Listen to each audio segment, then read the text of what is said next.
What incarnation is Pokemon Brick Bronze? They'll really just call fan games anything, huh?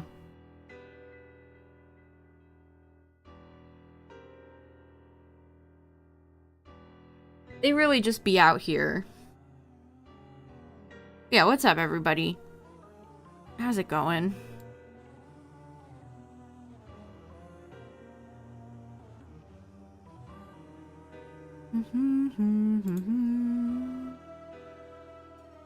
Music is so sinister.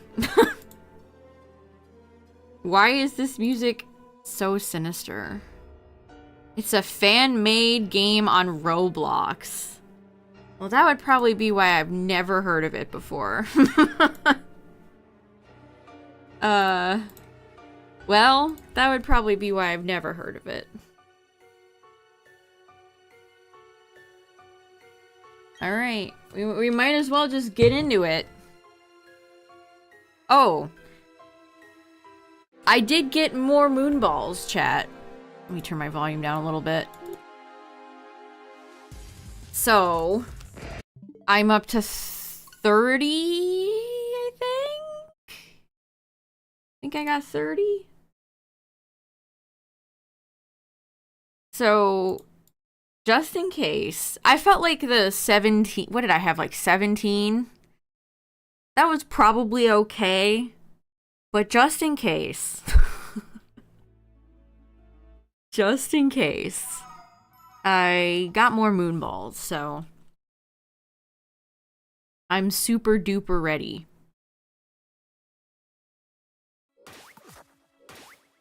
Let me just double check. Drowsy.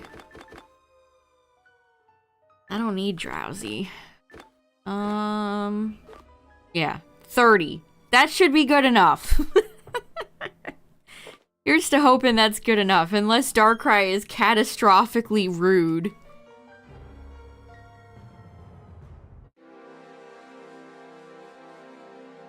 Hopefully that will be enough. Because, like, you gotta catch Darkrai in a Moonball, right? Even if the colors don't necessarily match. Still. There are not many Pokemon that really embody a Moonball more than, like, Darkrai, Giratina, Umbreon. Who else? Lycanroc, maybe? Midnight Lycanroc definitely does.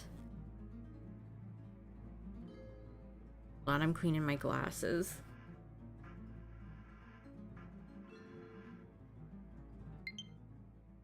Low battery. This poor controller is not long for this world, unfortunately.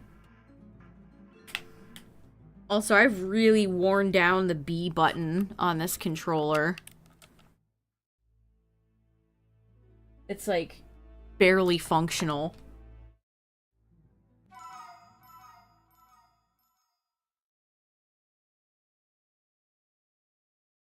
Is there- I wonder if there's a way to fix that if I, like, cracked open the shell. What causes buttons to be, like,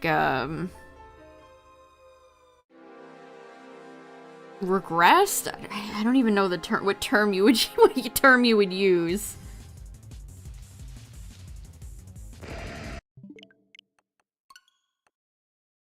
For some reason, the A button is pretty fine, but the B button is sunken in.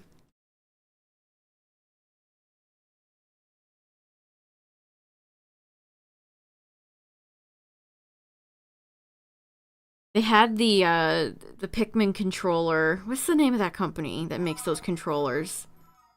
They came out with a Pikmin controller, but it was a little too expensive. And they had like an Amazon Lightning deal, and it was only like $8 cheaper than usual. 1404. We got an error.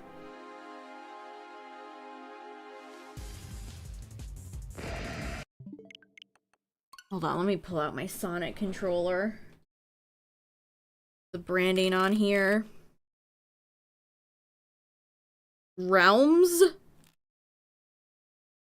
realms.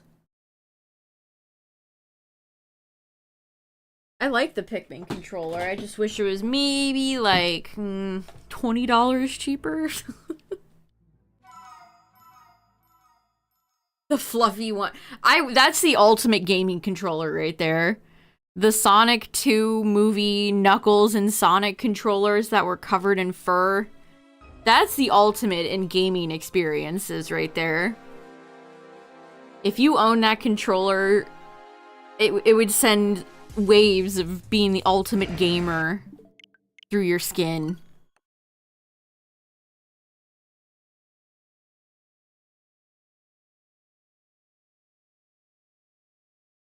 I can't believe they made that. What were they thinking? What exactly happened with that? Like, okay.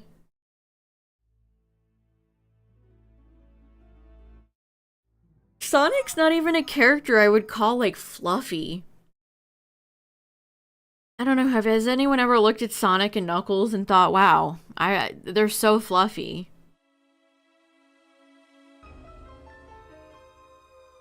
Not I.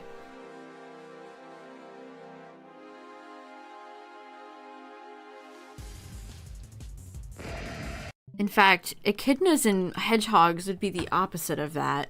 They're quills. They would be pointy, like a cactus.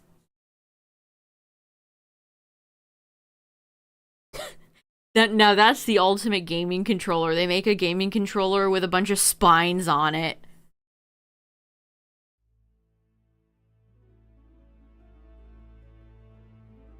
You must suffer for your gaming craft.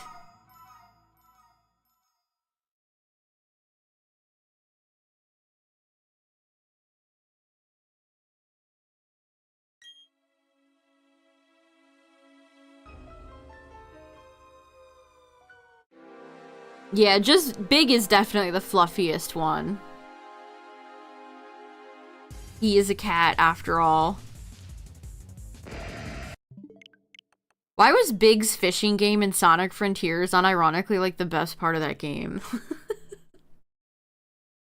I've become so, like, big fishing pilled. I require all my video games to have fishing in them now. And if they take it away like Pokemon has, it greatly upsets me. Welcome back. Justin with the 52 months! Big will be missed. Do you know something I don't? do you know some information I don't? 1, 2, 3, 4, 5, 6, 7, 8, 9, 10. Let's see. 20, 30, 40. Booper limit reached. Thanks for the 52 months. I appreciate it.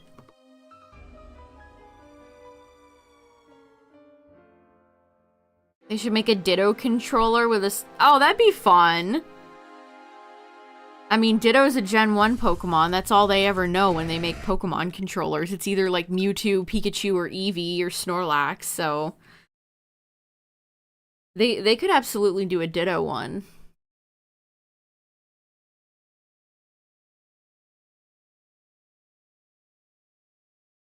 One thing the Pokemon Center released today, which actually kind of surprised me, is the, they brought over the Soda Pop plushies. Which are these really cute, stylized pastel plushies. I'll link. They're just, all three of them are there. It's just Bulbasaur, Charmander, and Squirtle. But they've made a whole bunch of them. I hope they bring Blossom over. I never got to grab Blossom before it sold out. But those are really cute. But for the longest time, that was Japan only, so I was kind of surprised to see them bring them over.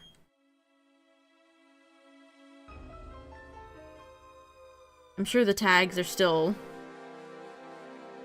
awful.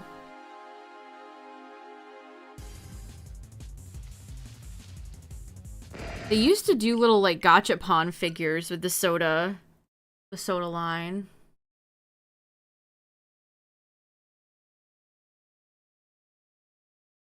They got the Pac-Man eyes.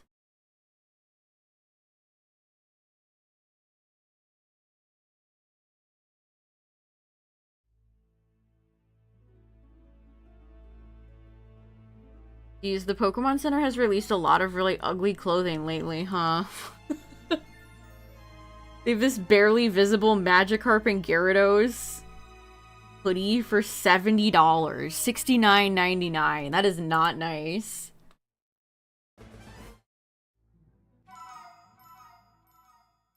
And, geez, with tax, that would be almost $80 for one hoodie. Woo, lad.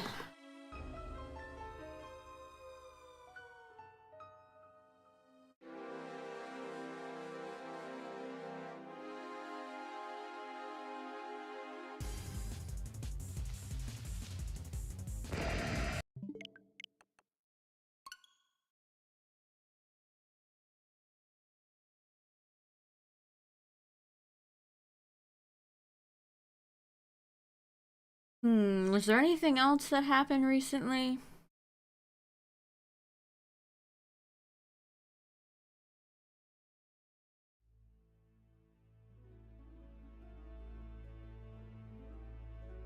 Sonic had a bunch of merch at an expo, but I don't think I've seen anything from Pokemon.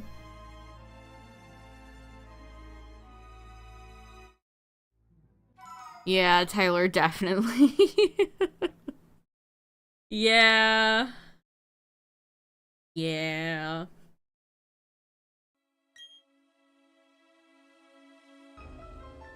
Rematches with all the coaches at Blueberry. Have you found any of them actually difficult? Have you struggled at all?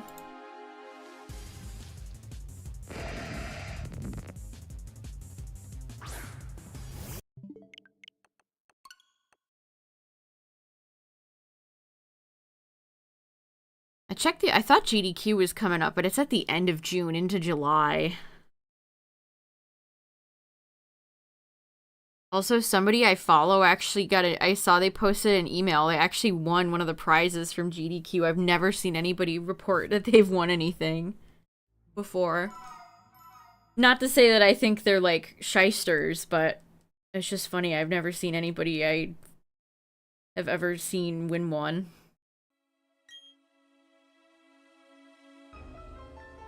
The Blueberry peeps can be on the tougher side. I remember before Blueberry... Y'all remember that, right? Before Blueberry came out, all the people that were like, it's so difficult. Hardest Pokemon game, hardest DLC ever. I don't know what was going on there.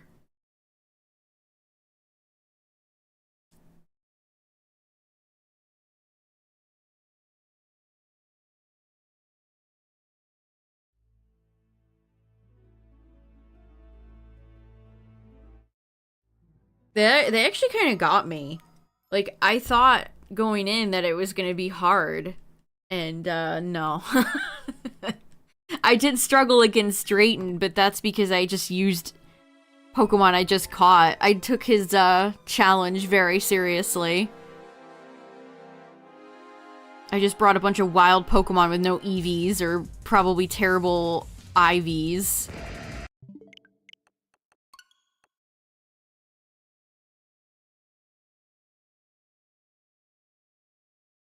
Yeah, Tyler, you might be right. Maybe they were like, you should mention how it's, like, more difficult. Because it was from press. It wasn't necessarily leakers. It was from people that were getting hands-on early. They were like, it's so difficult, you guys. The game, Blueberry's gonna be so hard. And then you play it and it's like, what are you talking about?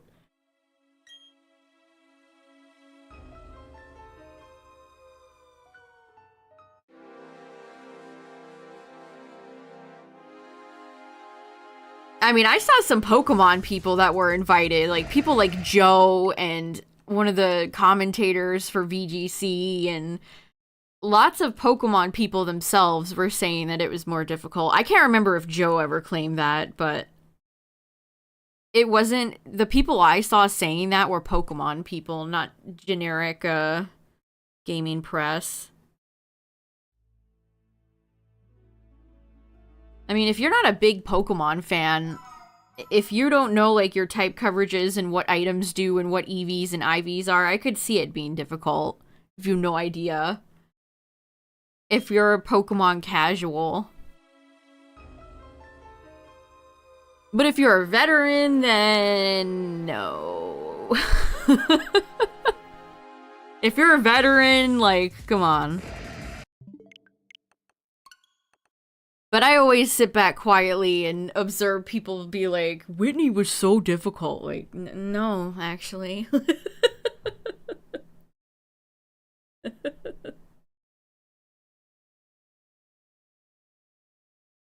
Like, whenever people come in and are like, which Pokemon game, which trainer is the hardest? And I'm like, none of them.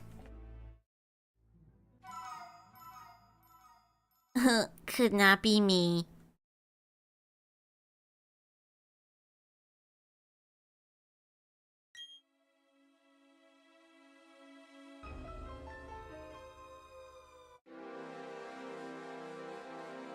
Beat Whitney first try? Hell yeah. What's funny is that probably a lot of people don't even know that Game Freak put in a tradable Machop to help folks. And most people probably didn't even realize that in Goldenrod.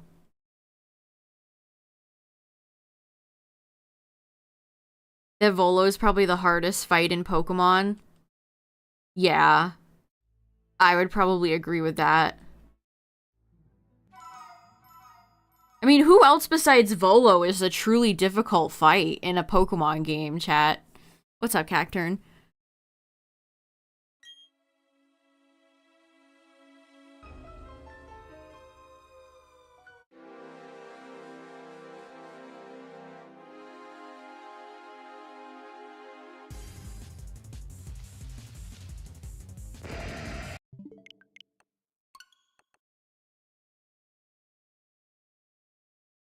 The Battle Frontier is an interesting case. They almost are, like, separate in my mind.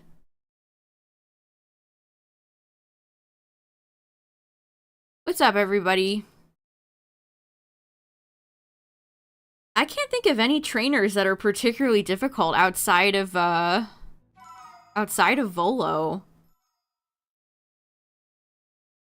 And even then, like, Volo is tricky because you directly go into the Giratina fight. On his own, I don't think Volo is that difficult. Oh yeah, Justin, everybody always bitches and moans about Cynthia. It's like skill issue.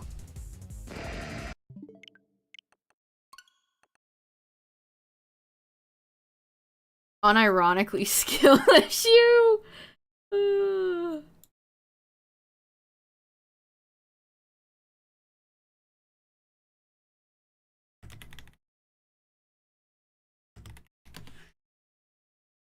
That Giratina was transforming. That was an awesome reveal.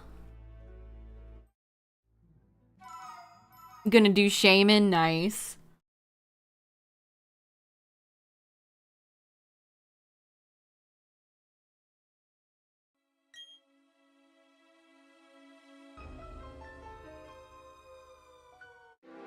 $14.20. 420 is technically there if we get rid of the 1.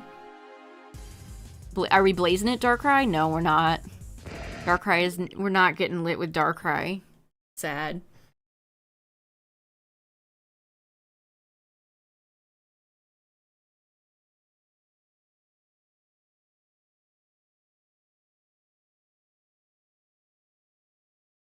There's not a lot of, like, big hallmark fights in Pokemon games. You always have your champion. And then certain games have characters like Red. But outside of those, I struggle to think of many, like, big, important battles that are super difficult.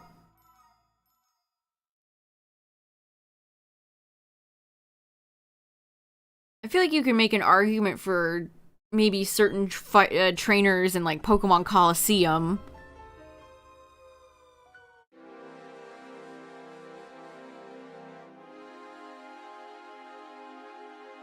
But outside of that, I mean, even, like, Red himself is I think the appeal of fighting red is, first of all, you know, if you were a kid and you played Gen 1, it's like, holy shit, it's red. And second of all, that was the highest, like, levels you've ever seen in a trainer. Like, seeing his level, like, what, 81 Pikachu was crazy when I was a kid. I mean, it's still kind of jarring to see, like, Kieran's Pokemon were pretty high level. But Kieran himself, I feel like, was even easier than, like, Drayden was.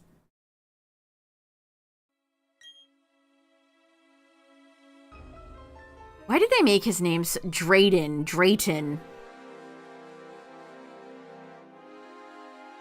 Whoever is naming stuff at Pokemon lately hates me.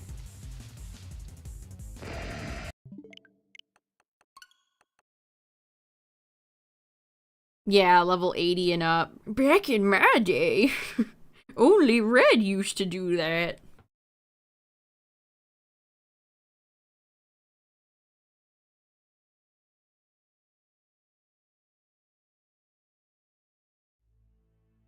Maybe we could have had a different conversation if they decided to keep, Hilda and, Nate as a big final fight in Black and White too. Why didn't they do that? Why do they hate us, chat?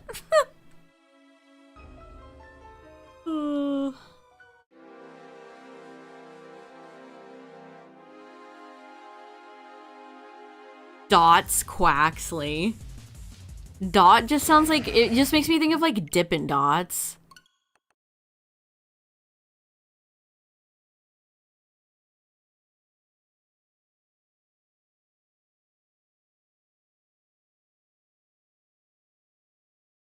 I keep seeing screenshots from the anime and it's just Iono is in all of them and it's like, wow, they're really pushing this horrendous, unfunny, garbage character. Why is every children's show obsessed with like social media and being an influencer?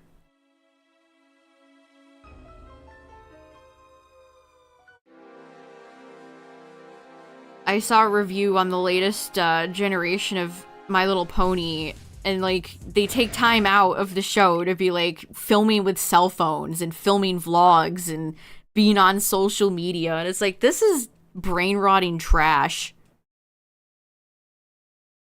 If I had kids, I would not want them to, like, you don't want to be an influencer. That's not a great, like, come on, what is this?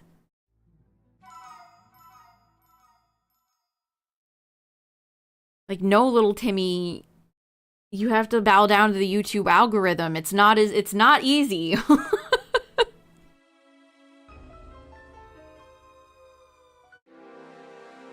Especially, like, encouraging little children to, like, go on social media. Thinking about any child going on, like, Twitter right now. No. They all do it, too. They all do it.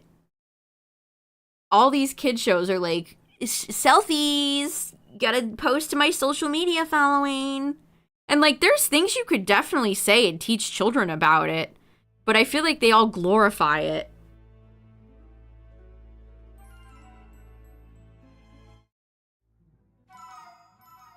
Buster was an influencer. Friendship is Magic is better in every way. What if I told you, Midnight, that Friendship is Magic is canon in the latest iteration of MLP, and Twilight and Spike deadass show up?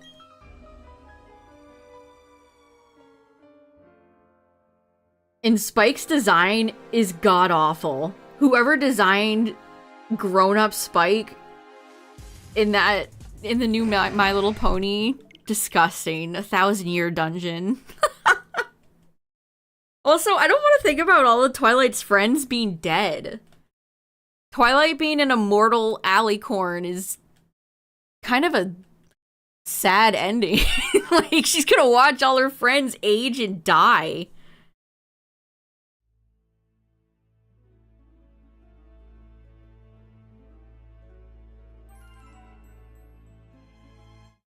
Yeah, he does look like not, oh man. I feel like that's an insult to Spyro.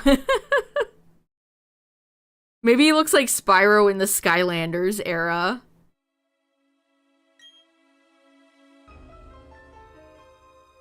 Between her and Brassius, I want nothing to do with you. Brassius is a real one.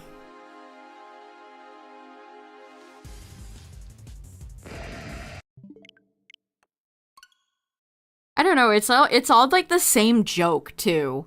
Be sure to like, comment, and subscribe. Smash the like button. Like, wow, what hilarious humor. You're only a decade late. What's next? You gonna do like, it's just a prank, bro? Like... That's what gets me. It's like instantly dated. Whenever there's like a big influencer character.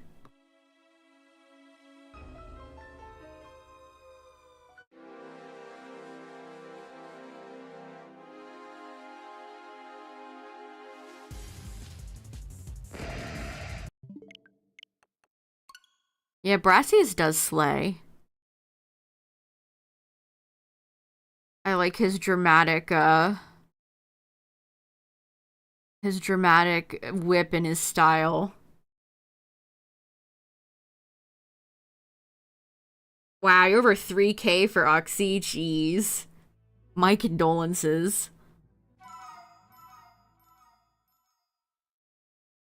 He does have Cyrus eyes. You're not even wrong.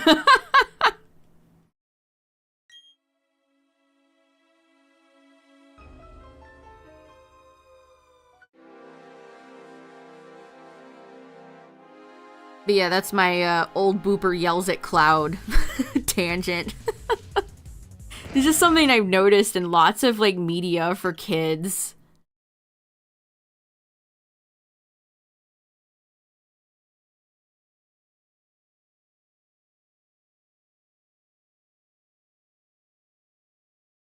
Don't you want to be an influencer, kids?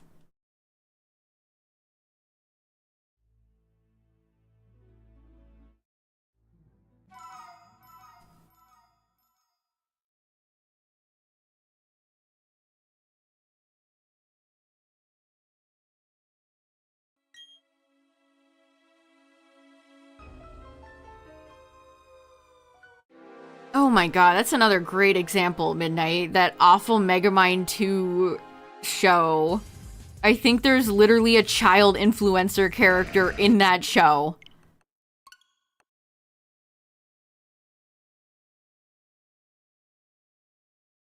Ugh. Make it stop. He just starts shaking and convulsing. Make it stop. Make it stop. Stopped counting for Shaman. Real.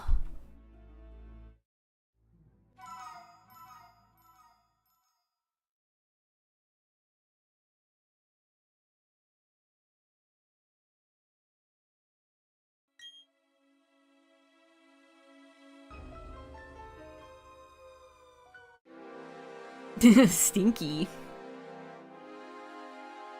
Megamind came out in 2010. Why did they wait 14 years to make another one? That's an extremely valid question. I think because DreamWorks probably noticed that Megamind had a cult following.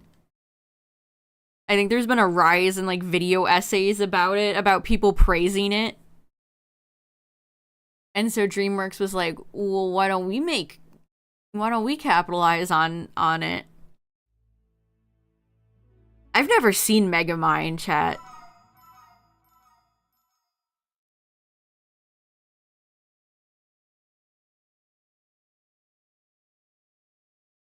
I have never seen it.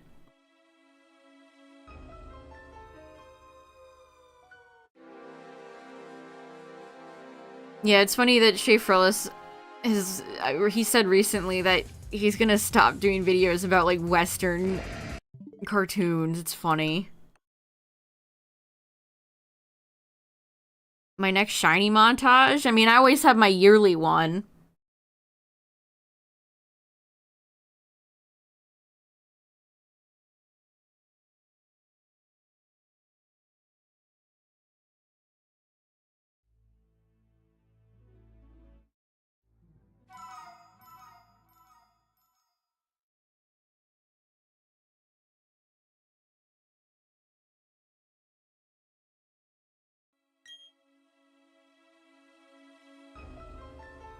Honestly, a good montage would be Shaman, Darkrai, and Arceus when I finally get them all.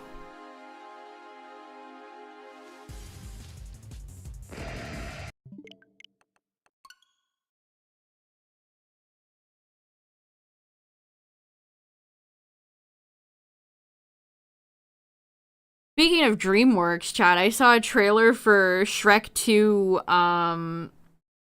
reanimated. And the credits of the people that are in that, like, personally blew me away. There's some absolutely wild, names in the credits for people that are gonna be in that.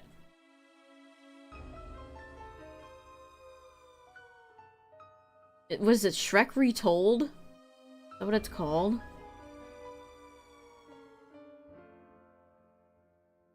If you want to get jump scared, look at the credits for all the people that are in here. Never thought I would see Lord and Miller alongside Jack's Films, Lucas Crookshank, who is Fred. That's Fred's real name. Sherma. James Rolfe. Anthony Fantano. Why is Anthony... How did they get Fantano in this? Oh my god. Crazy.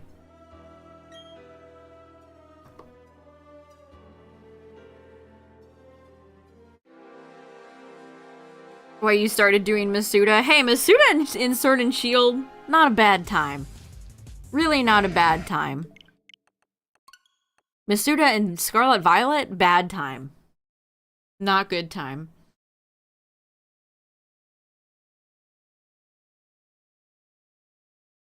Also, I think they have Angry Video Game Nerd and the Irate Gamer. And Peanut Butter Gamer. Is the Irate Gamer still, like, doing stuff? What's he up to these days? It's cute! Shrek Reanimated is cute. You get to see a lot of fun artists, and it's fun seeing everybody's style come together. It's a fun little project.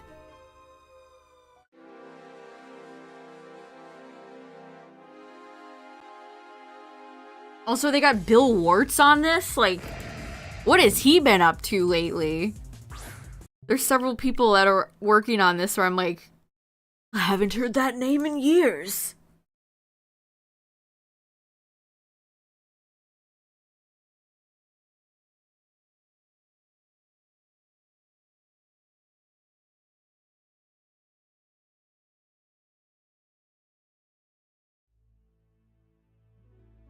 Arlo. Can I ask, chat, what's the appeal of Arlo? What is the appeal? Could somebody explain the appeal to me of the blue puppet guy? I don't understand. I don't get it. What's the appeal?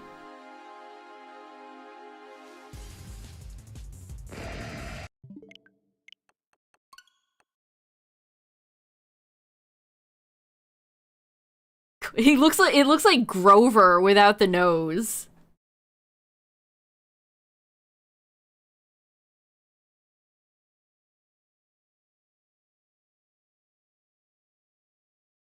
And then I saw when I was there's like other colors of that puppet. I've seen a pink version in like ASMR before. It was like a jump scare. I saw it on my recommended. I was like, isn't that Arlo but pink?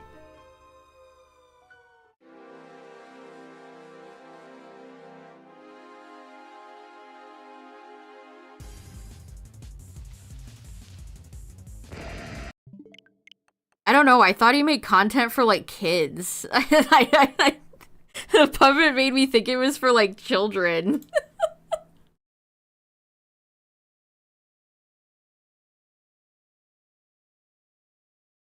Are there like skits? Are we talking like Nostalgia Critic era skits, or is it just like straight Nintendo videos?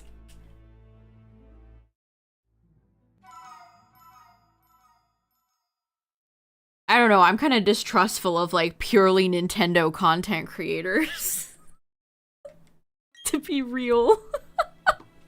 Anyone that does solely Nintendo. I mean, I don't know if the guy does solely Nintendo, but it's always like Nintendo things I see when people discuss Mr. Blue Puppet.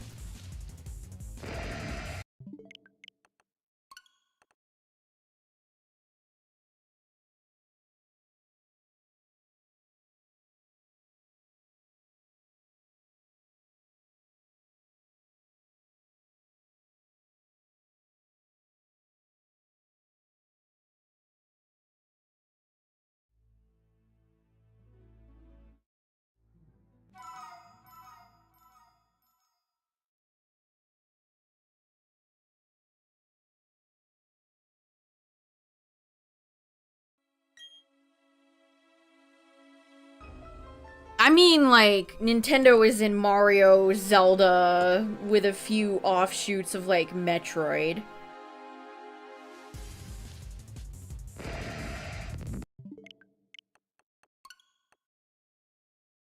Also, Pokemon is Game Freak. Like, sure, Nintendo publishes, but... I'm not talking, like, Pokemon. What does the guy look like? How old is he?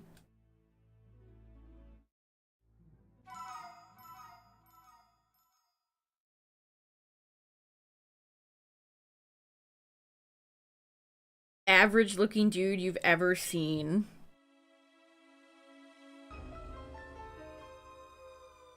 Wow, a Nintendo fan who's a white guy with a beard. Wow, we're really breaking new ground. I gotta look.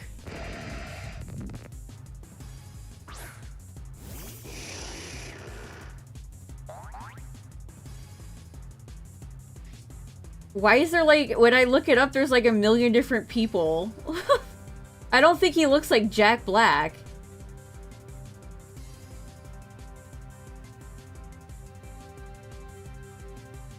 The puppet kind of creeps me out. The puppet kind of creeps me out. It gives me the ick.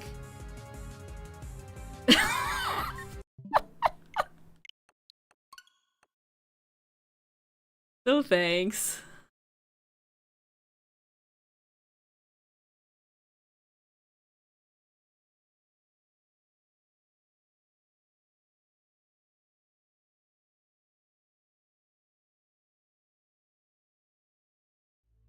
You can't trick me into clicking on a YouTube link that will put that guy's videos in my algorithm. Not happening.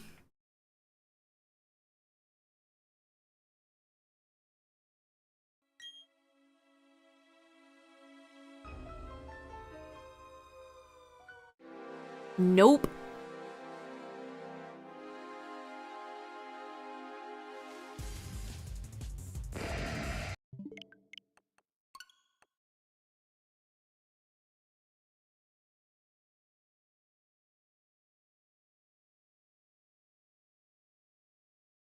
I have to keep my algorithm as pure as possible.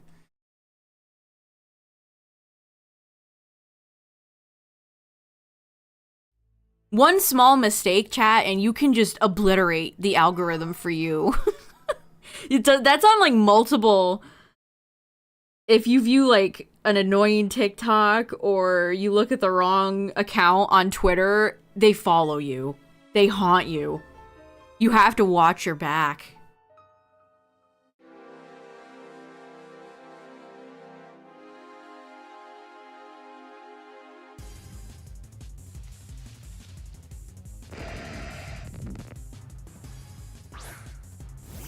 So he's the one in the green with the creepy puppet dead on the table? Yeah, that literally, yeah, that's definitely a Nintendo gamer, alright. Front-facing Alakazam.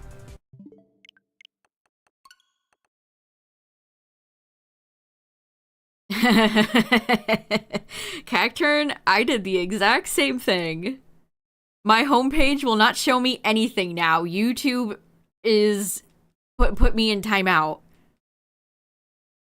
I literally just did the same thing the other day. I went to my homepage and they were like, you have to turn your watch history on for us to show you a homepage. Yeah, I just do subscriptions. And then things that are like recommended on videos I watch.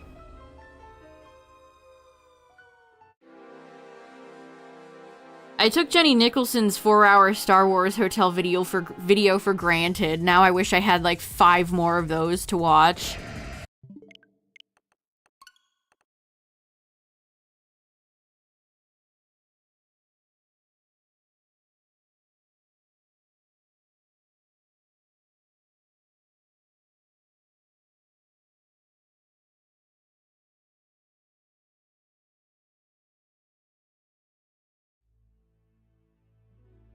Yeah. She makes videos every month on her Patreon, but...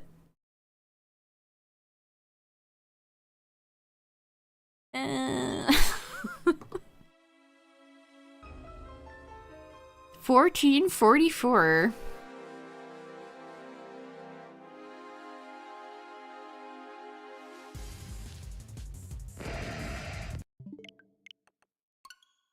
Lindsay Ellis posted, like, what was it, a video about, like, Yoko Ono many months ago?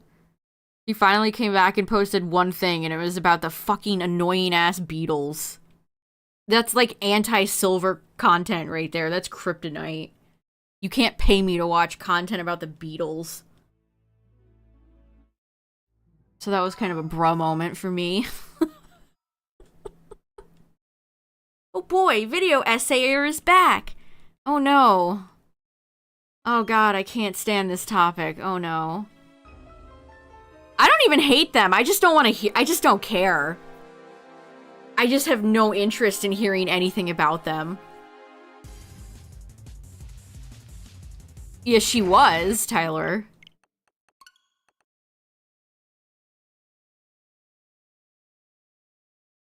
And then she compared Raya in The Last Dragon to Avatar The Last Airbender on Twitter and then left the internet.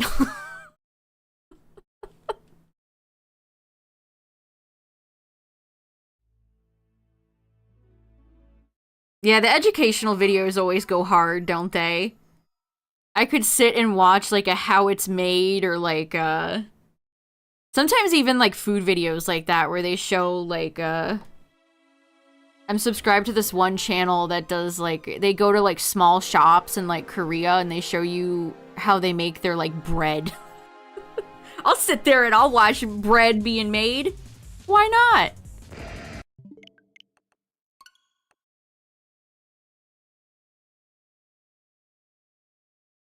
I actually love watching, like, food vloggers, but a lot of them are very annoying. So it's hard to find a good one. Or they're fine, but the way they describe food is just, I don't know.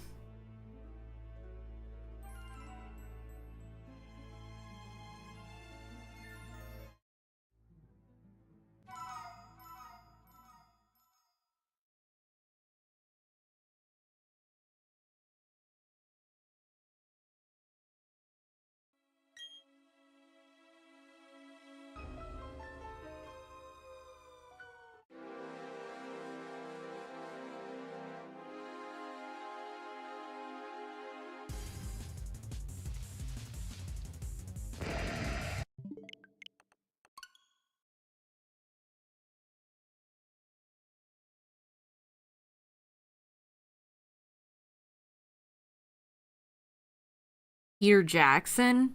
What do you mean, like, on Peter Jackson as a guy, or on, like, his making of the Lord of the Rings? Lindsay Ellis did a video about Lord of the Rings, and it was really good.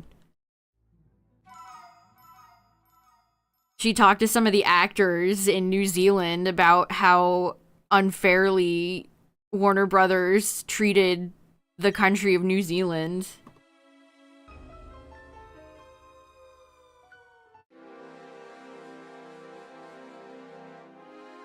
It was really good. And she might have won an award for it.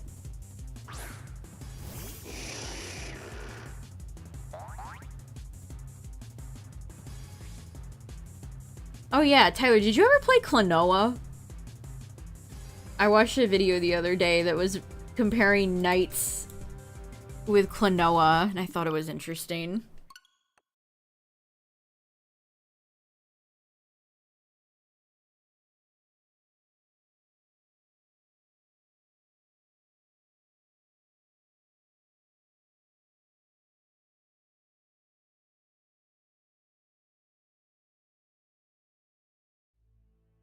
The video was basically him saying that Sega was so, that was the era where Sega was so arrogant, and Knights is a reflection of Sega's arrogance.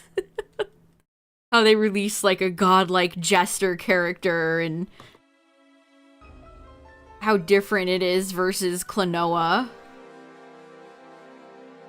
Yeah, Klonoa's a rabbit. I had the Wii version of Klonoa, and now that game is worth like $1 billion, but I sold it, so rip. Rip me.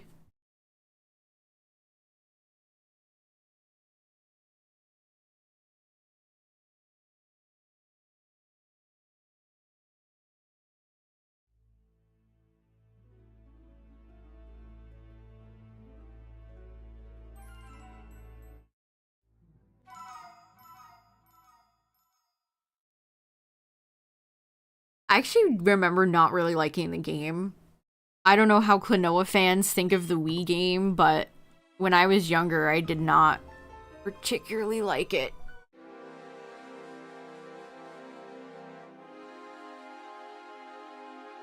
The licensed games I had, pretty much like Kung Fu Panda for the 360 and the Madagascar game for like GameCube. I did not have a ton of licensed games.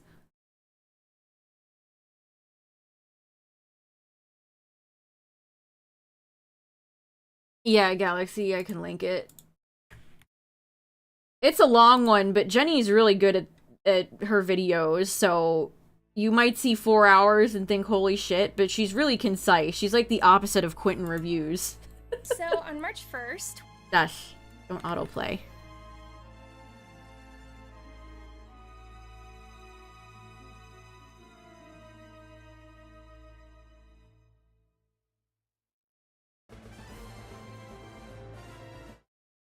Yeah, I never played any of the Harry Potter games. I never had a SpongeBob game.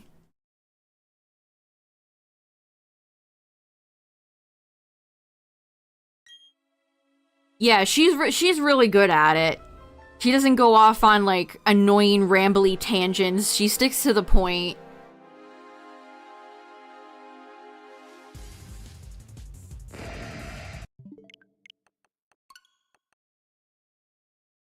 And she's got a plushie of Putt Putt. And, like, Freddy Fish. So she's a real one.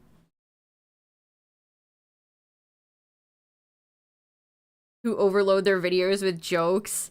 Oh boy. Jokes that...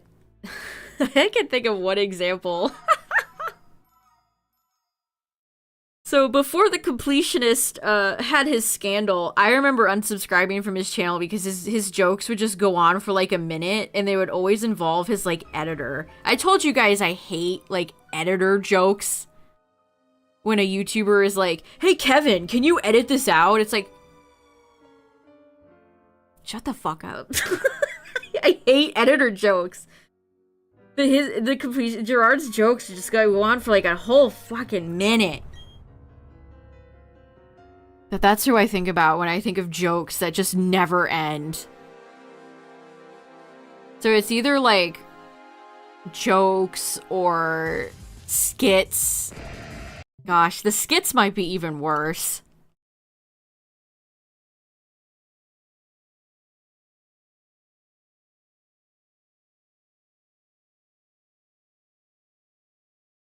Yeah, I'm glad you watched her Evermore video, Justin. That was one of the most insane things I've ever seen.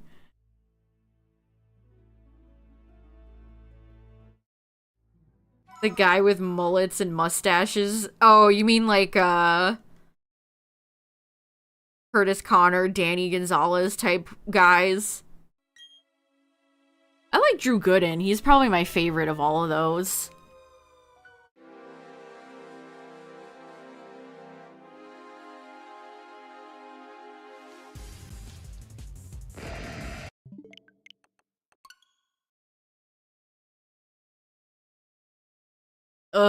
This particularly happens, I've noticed a lot in Disney vloggers, but there is nothing worse than when they do a cutaway to The Office. It's always The Office, I swear to God, it's always The Office. Or some Disney movie, and the audio is like 10 times louder than the rest of the audio in the video. It's so amateur. It's like, we're going to go see the Finding Nemo play. Cuts to clip of, like, I fucking know what Finding Nemo is. I don't need your stupid, quirky little clip that's poorly edited. I guess that's what gets me, huh? Editors. If the editor is dreadful, you lose me immediately.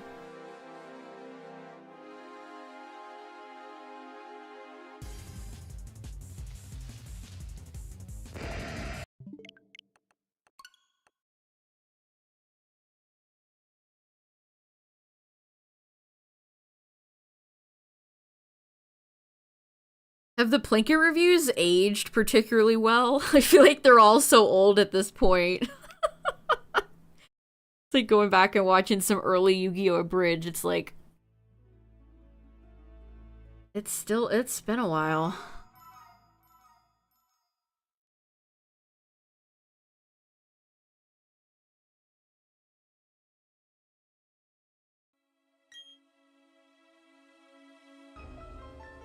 Also, I was coming to a realization watching Jenny's video. I used to watch... Tyler and I always used to watch Disney Corporation... It's not Disney. Disney vloggers, I guess. Like an offshoot of a big website called All Ears. And, there was mainly one lady on there that I really liked. And she left and did her own thing. And so, after she left, you can tell she was the most popular one because their viewership, like, died.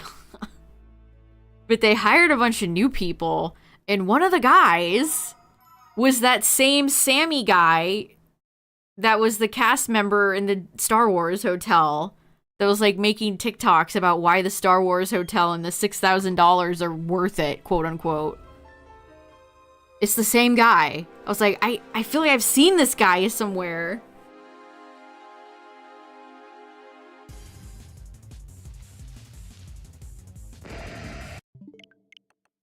That's wild to be a Disney cast member and then go around and be like, actually, you should spend $6,000 on the hotel. Like, what? But yeah, it was the same guy.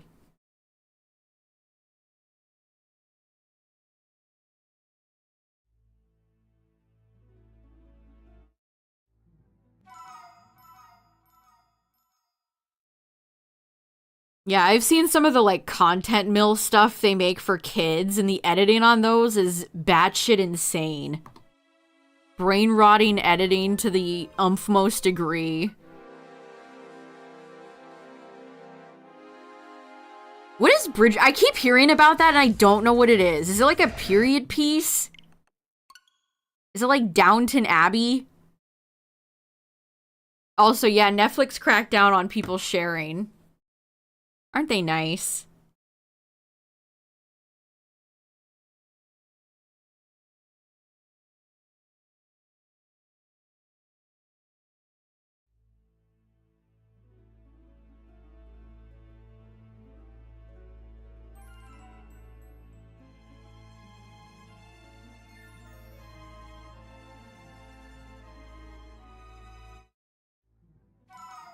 Completely computer generated. I mean, a lot of them are already, like, completely awful quality.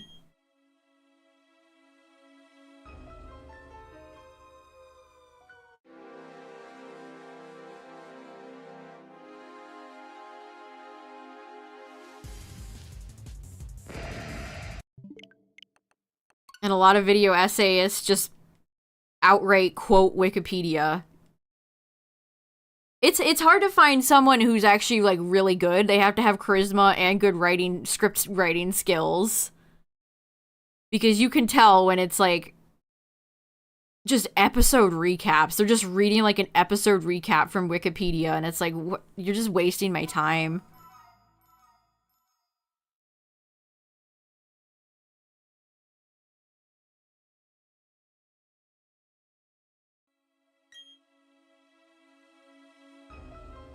The dancing toad memes. Ugh. I'm a big enthusiast of all dancing toad memes.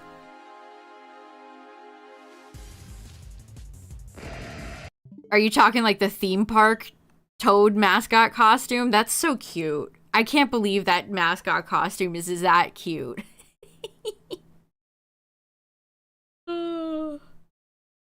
He's so little. I had the hiccups like 500 times today. What's going on? I am conduit. I don't. Oh, toad with big long legs. Iconic.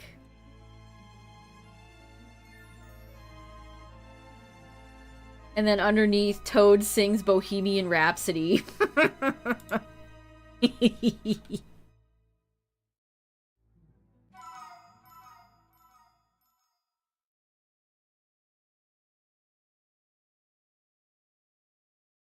Yeah, I always take note when I watch essays and and they make sure they quote their sources. Honestly, it's really funny. Before James Somerton got exposed for being a lying-ass plagiarist, the clips that were being played in the H-bomb video, it's like, how did anybody watch this guy? Awful, dreary lighting. No charisma.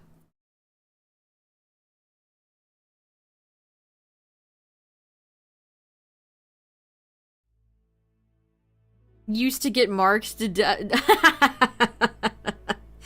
Yeah. I remember being taught that as well. Good to know that was also in Canada's curriculum. If you use Wikipedia, you explode.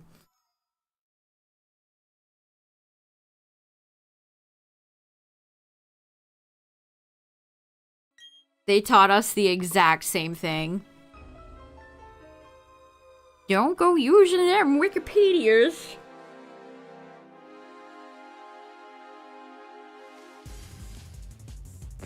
Wow, epic life hack. Totally awesome life hack.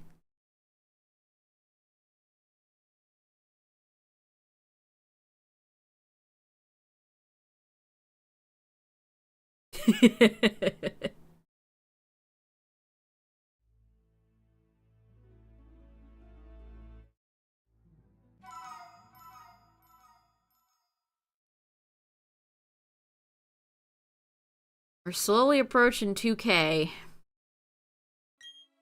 Darkrai 2K.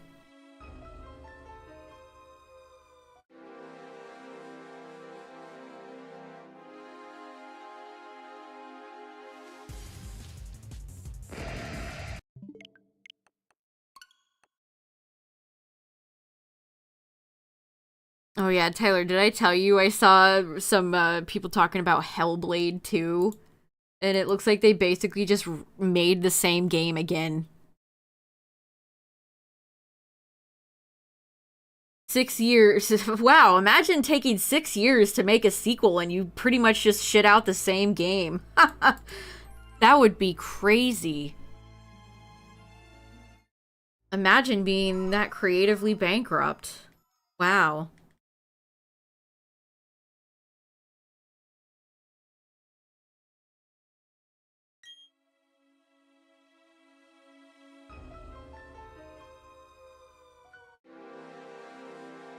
Yeah, extreme snoozer ass game. I also saw somebody describe it as an experience more than a game, and it's like, oh no, it's cooked.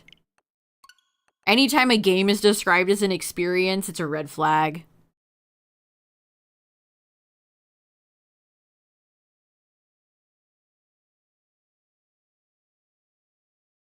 as the game I'm playing right now. I mean, I was talking about Tears of the Kingdom, but yeah, this game bad. This is me playing it is not a glowing review of its quality.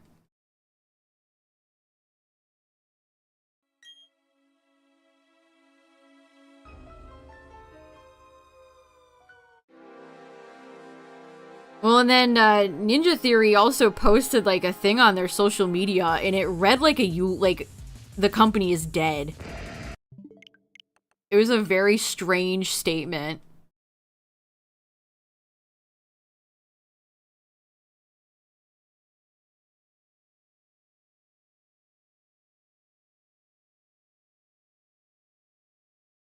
They do have a Yoshi mascot, but it's only ever been shown sitting down on the Mario Kart float in Universal Japan. Which you think people would really love to go meet Yoshi, so they literally have a Yoshi ride. Well, it's not in the Hollywood version, but...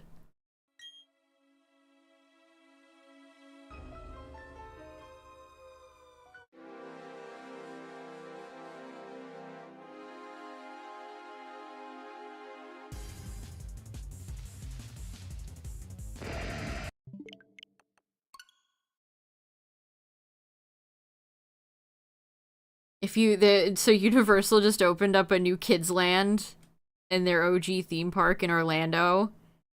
And if you go down the slide in Shrek's outhouse, it just plays loud farting noises. To me, that's peak theme park immersion. I'm glad that we're really getting peak theme park technology now. Disney better watch out. I hope Iger's quaking.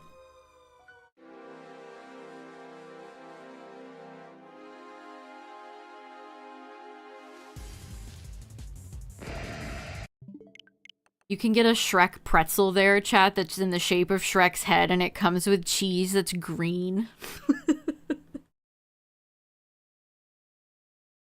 To me, that's cinema.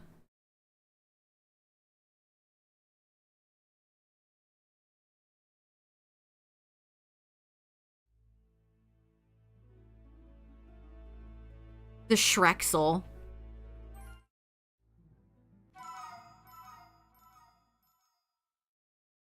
Blitzel's brand new form.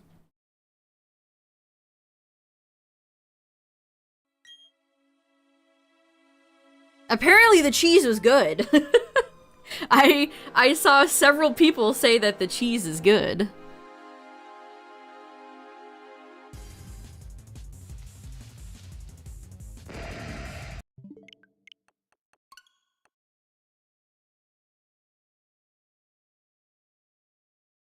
I just watched somebody play through all of Hellblade 1, and it was so god-awfully boring.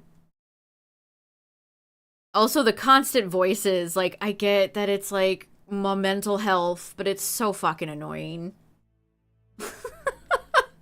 Is that a mean thing to say? It's also just, like, more Odin and Thor and Loki and Hela and fucking so exhausted of that myth. Just misery. Just a miserable game.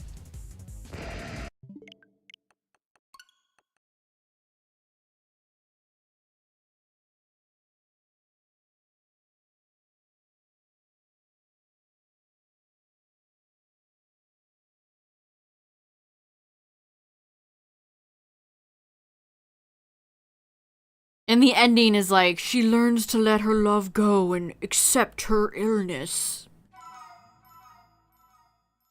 So I don't even know what the second one, I don't know what the second one is about. Where do you go from there? It seems like her story is over.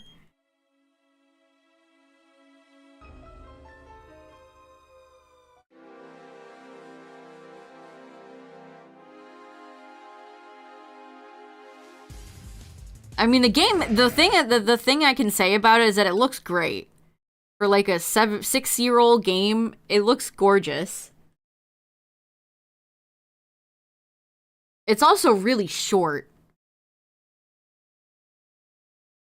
It is not a long game. That seems to be something that's divisive. Some people want games that are super long, and some people like short games. I feel like I could be in the middle. Games that are like super duper long are kind of daunting. But games that are super short and full price, it's like, eh. I feel like I'm kind of in the middle on that.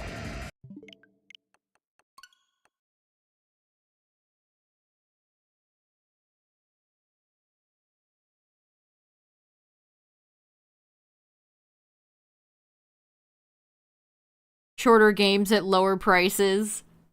How's that meme go? I want shorter games at lower prices and I want them now.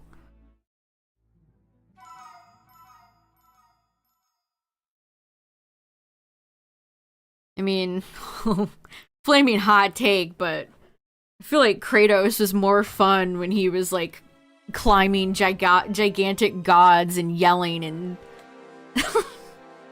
now it's gotta be all, he's a dad now, so it's more serious. Also, I flat out like don't like snow. I don't want to explore snow levels. I don't like snow. They're in a different realm now. They gotta go fight Odin.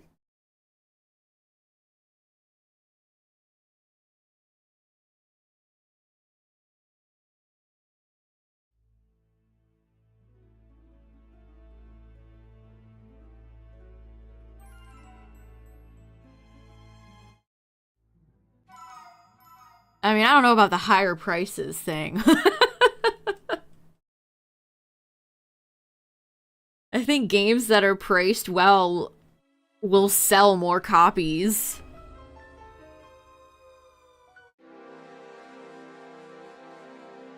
Like if Pal World was was like $60, nah.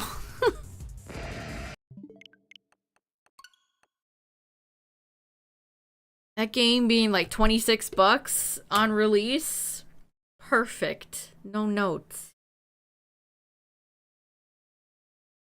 Oh yeah, the Donkey's Studios first game. People wanting him to fail, by the way. What, because he doesn't like Xenoblade? Hilarious.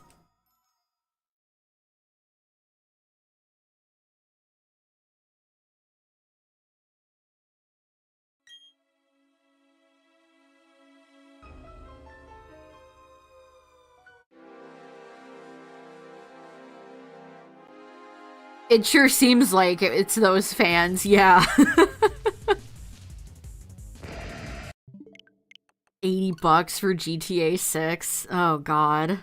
I should go put GTA 6 on my block list.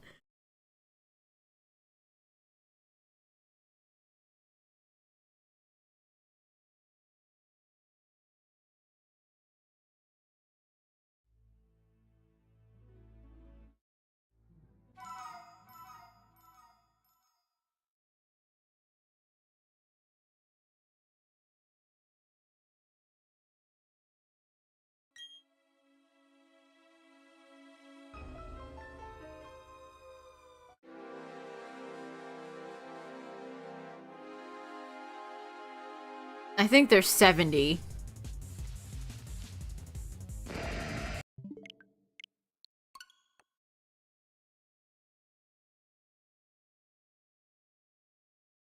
I really hope Switch 2 games aren't going to be $70 dues.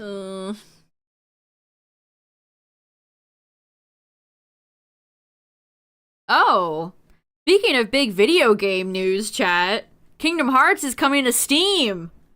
I feel like I just talked about this the other day. I can finally play.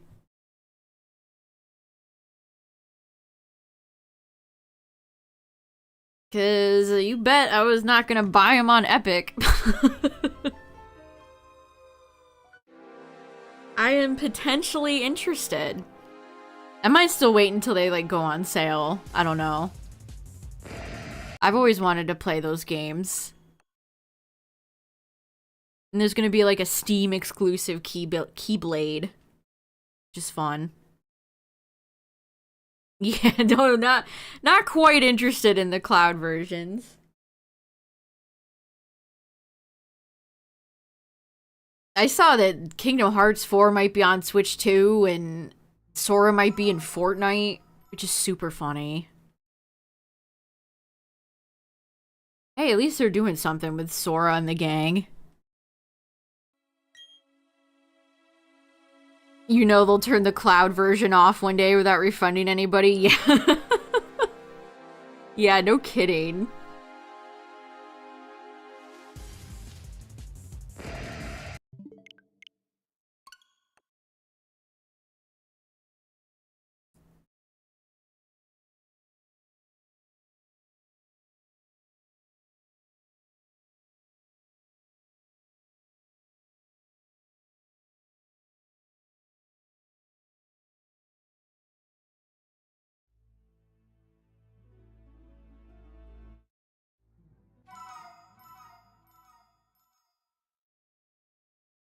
Wait, where did you talk to them, Tyler?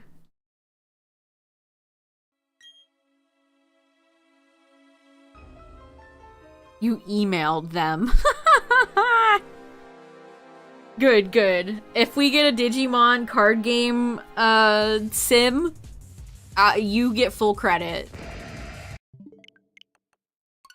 Look, if you have a card game and you don't have a game to accompany it, what are you doing? Like, things like Master Duel are far from perfect, but at least it exists.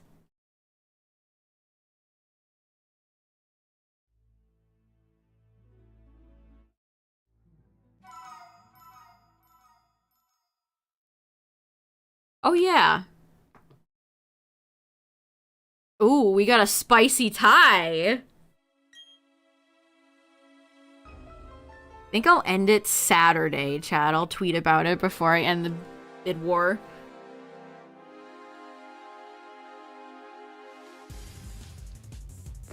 Yeah, Toei put out a tweet today that was like all the original Adventure Digimon, and it was like, which one would you choose? And they were getting ratioed because you don't choose a Digimon, like a partner Pokemon.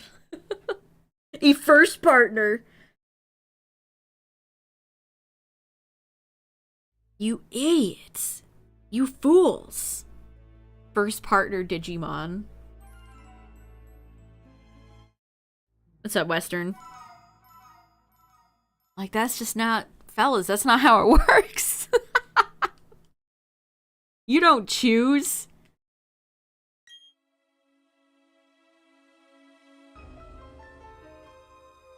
My timeline was that and, like, Stephen A. Smith talking about Mewtwo versus LeBron.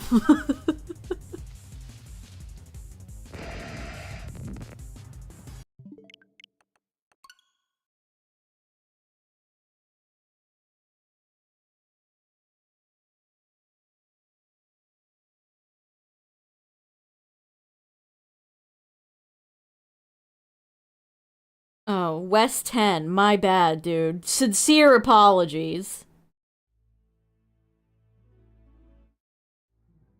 Yeah, Sun and Moon. In the gutter. Your Digimon, whatever Digimon you get is based on, like, vibes. It's one of those things I hope they never elaborate on.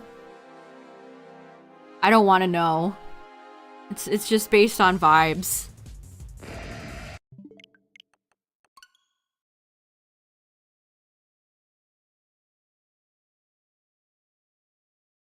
It's also, like, I feel different in depending on what iteration we're talking.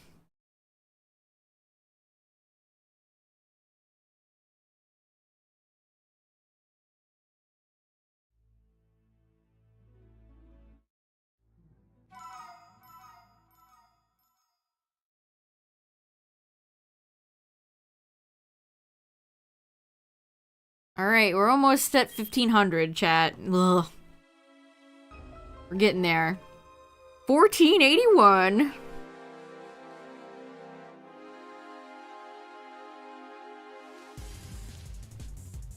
Yeah, it's the Digimon midichlorians.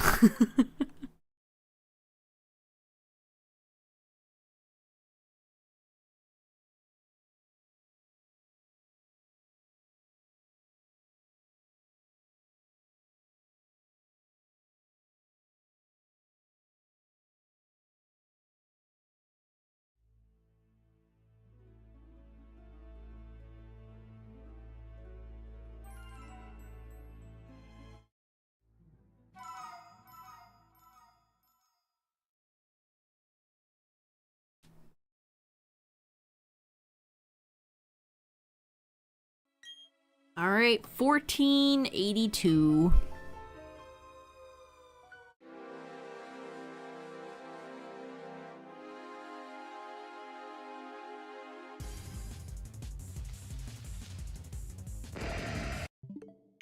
Nope. Nope, nope, nope, nope, nope. Nope, nope, nope, nope, nope. Man, not a lot of people logging on their Switches lately.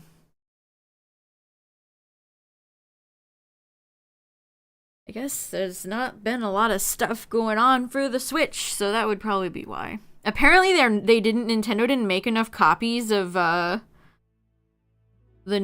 Paper Mario remake. How does that happen? I mean, now you know what? It's Nintendo. Never mind. Never mind. It's all clear to me now.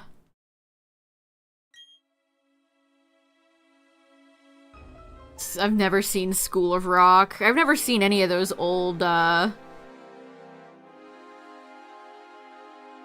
Black movies.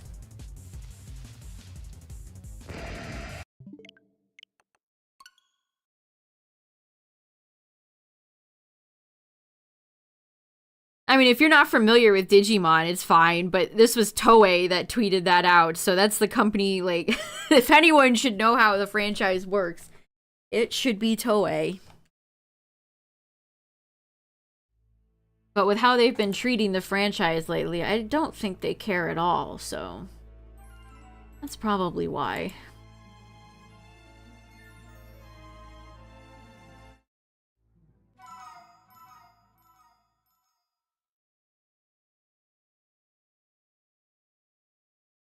Ugh, the Google AI thing is so screaming and shouting.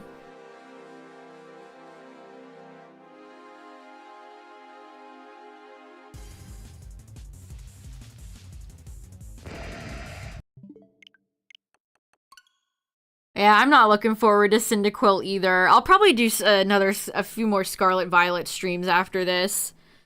Take a break from Darkrai. Maybe I can finally get Turtwig or Totodile to show up in outbreaks.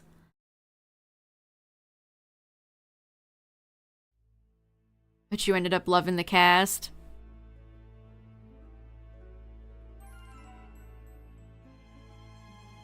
Yeah, a lot of times it just gives you blatantly false information, and so it's like, thanks, guys. Yeah, or Smoliv. Getting Smoliv would be a true miracle. I really wish they had given us an outbreak event this month, chat. Kind of a bummer.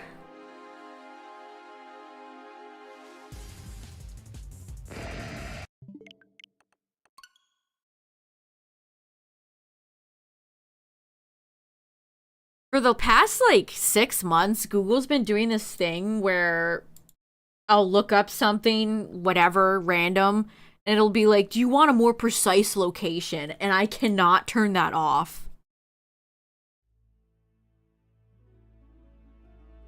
So that's cool. Thanks, Google. I love how that company just continues to degrade.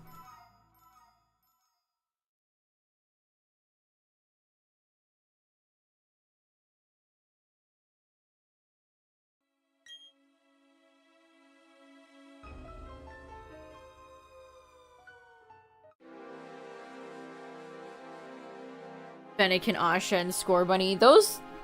Well, Oshawott can be kind of tricky to spot, but Fennekin's a really easy breezy hunt, thankfully. Yeah, forcing it is exactly what they're all doing. And it's still so imperfect, too. It's not like they perfected it.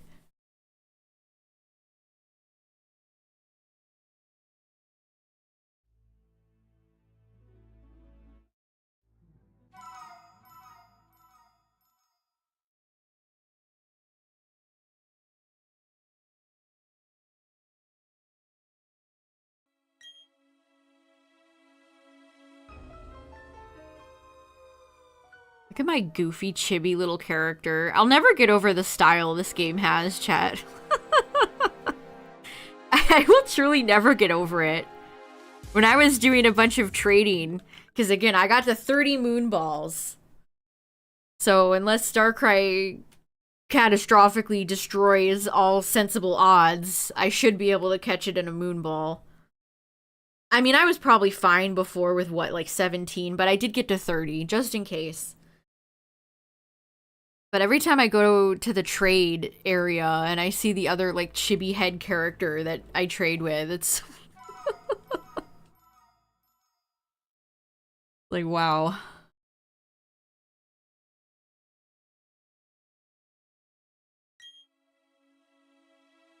Favorite shiny in Scarlet I don't have? I have a lot of bad ones left, unfortunately, like Tandemouse, Mousehold. So I can't say them. Honestly, maybe like Smoliv. I like Smoliv shiny quite a bit. Totodile. But Totodile, I'm biased towards Totodile. That's my favorite starter, so...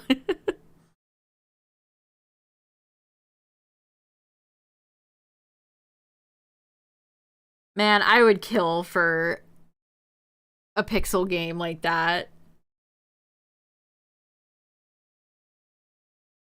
They're a little too jiggly. I would maybe turn off the constant jiggly motion.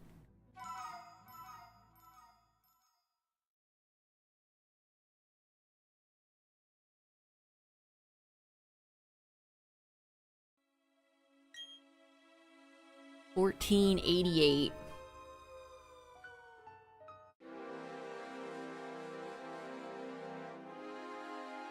Yeah, I don't have many starters left to get for the shiny living dex. We're getting there.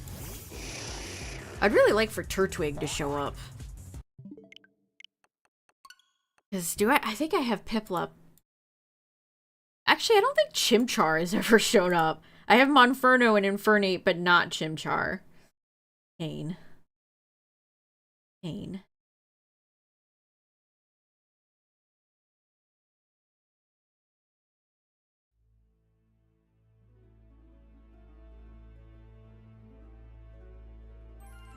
Finishing off Gen 3 would be nice, too, with Torchic, Combustion, Marshtomp, and Swamp.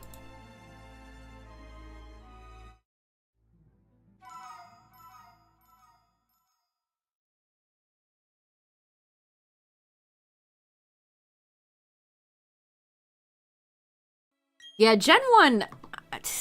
Gen 1 rules, dude. The color palettes in those games look so good, especially for the time.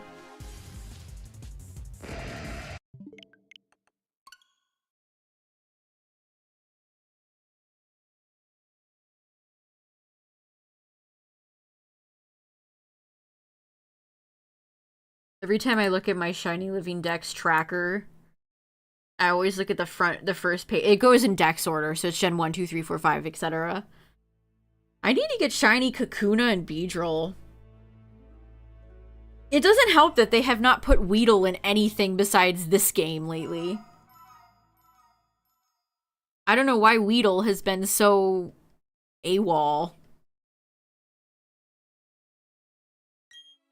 Free Weedle.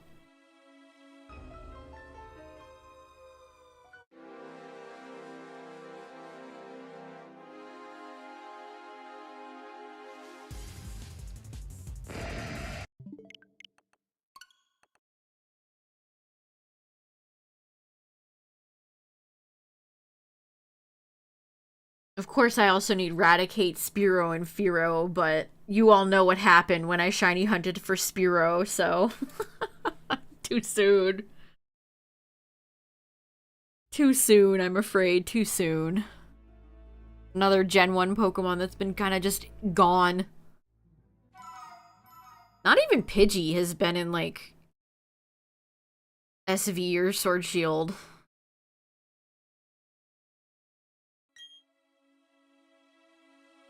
Like, God forbid we skip a gen without Starly.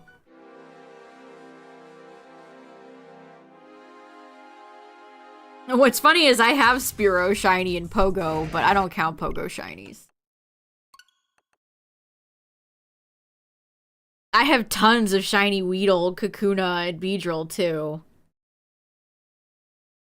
But again... no Pogo Shinies.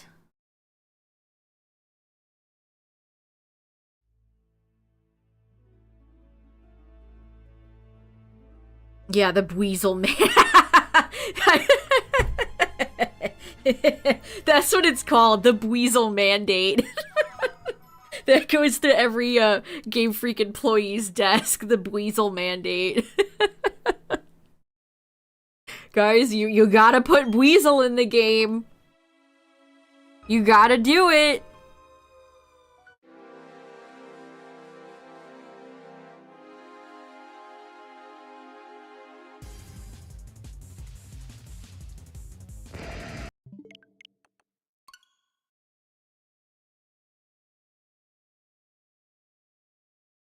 Yep, Shinx, Starly, Buizel. Of course, your typical Gen 1 Pokemon like Magikarp, Psyduck. I don't think Magikarp is in like every game. I'm surprised Snorlax sat out of base Scarlet Violet.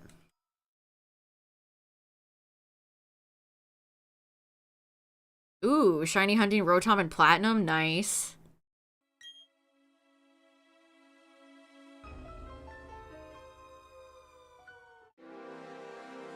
I have a lot of shiny Porygon from that community day years ago as well. I don't think I need any of the Pori line.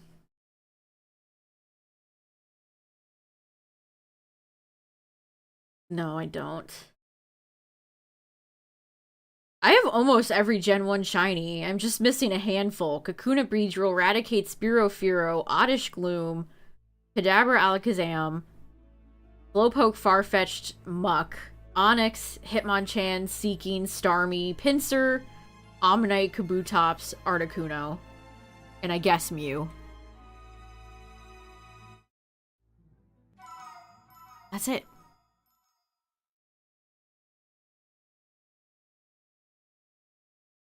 Probably the closest on Gen... well, I might be as close with Scarlet Violet. How many Gen 9 shiny? The problem with Scarlet and Violet is that everything is locked. I look at my shiny list and it's like, Wo-Chien, can't get that. There's just a big block of Pokemon that are just locked.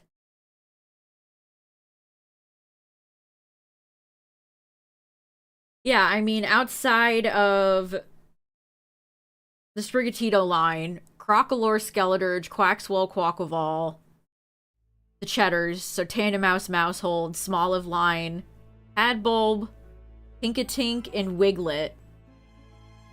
That's it. And then I'd be done with Gen 9. At least the ones I can actually shiny hunt. Obviously, I can't get Pheasantipity, Iron Leaves, GU.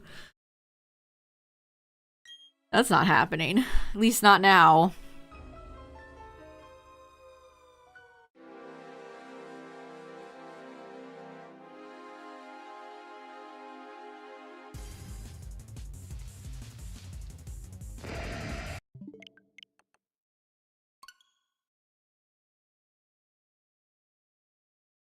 Gosh, there's so many.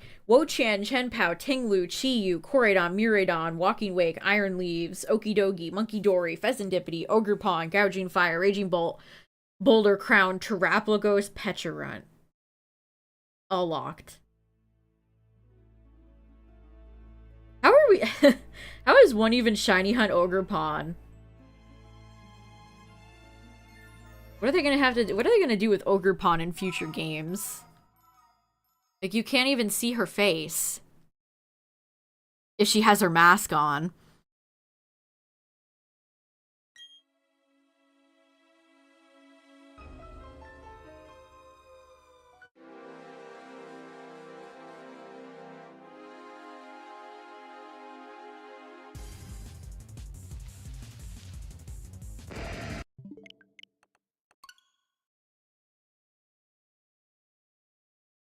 And then Pokemon like Terraplagos and Ogrepon will lose Terrastalizing.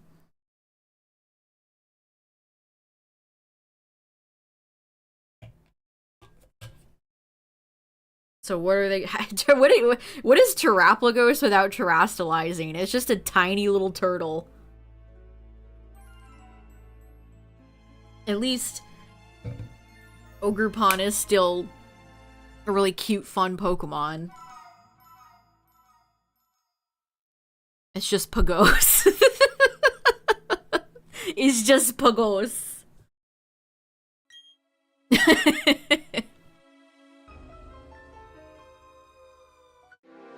Pagos.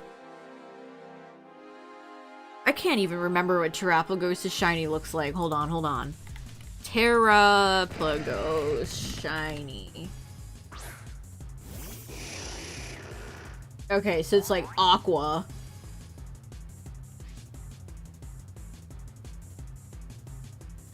I don't know if I like that. Is Terraplagos' shiny good, chat? It's just kind of blue. It becomes lighter.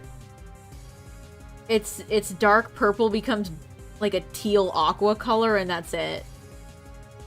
I don't think anything else changes.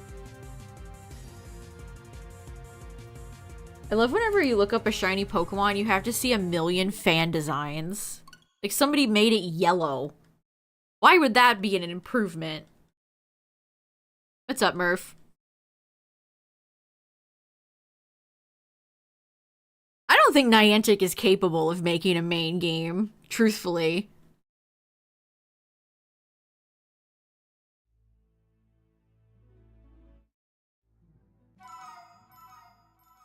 I don't think they're capable.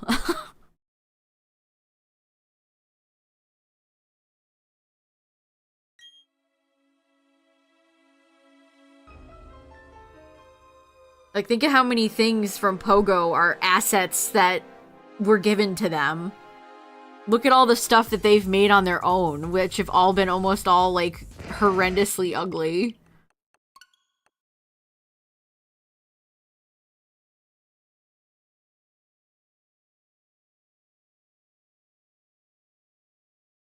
Yeah, I can't think of many GameStop events at all, which is fine with me. Like, I am perfectly fine without having GameStop events. A-okay without that one.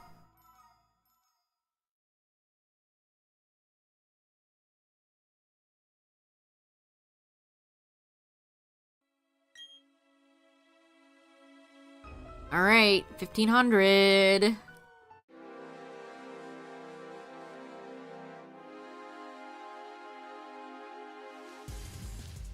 Honestly, Chad, I think you're giving them too much credit. I really do.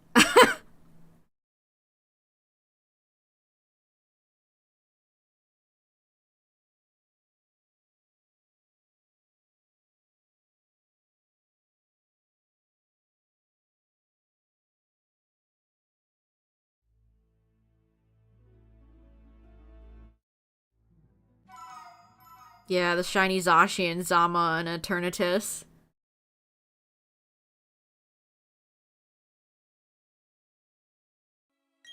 I think it,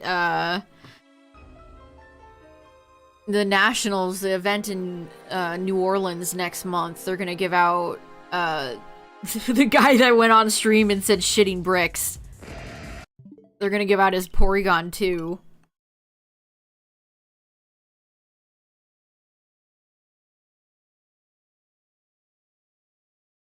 Which is really funny.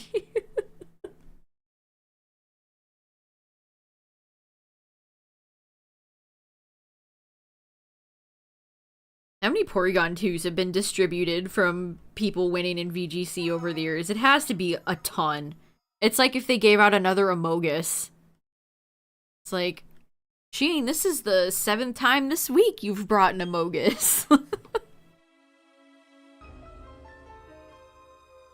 Yeah, shitting bricks Porygon 2. Yeah, or another Gastrodon. That was gonna be my second one.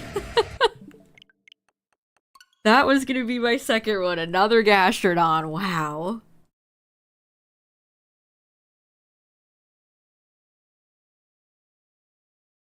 Yeah, there used to be Toys R Us and Target events, and they haven't had those in years. Daring today, aren't we?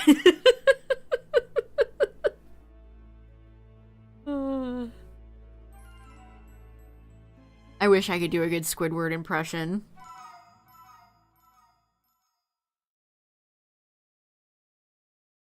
McDonald's still typically does the one Pokemon promotion a year. I wonder with no game coming out this year if they'll even have one.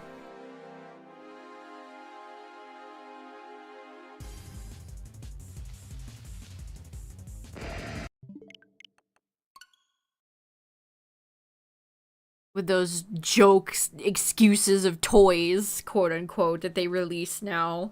That are basically just like a plastic piece.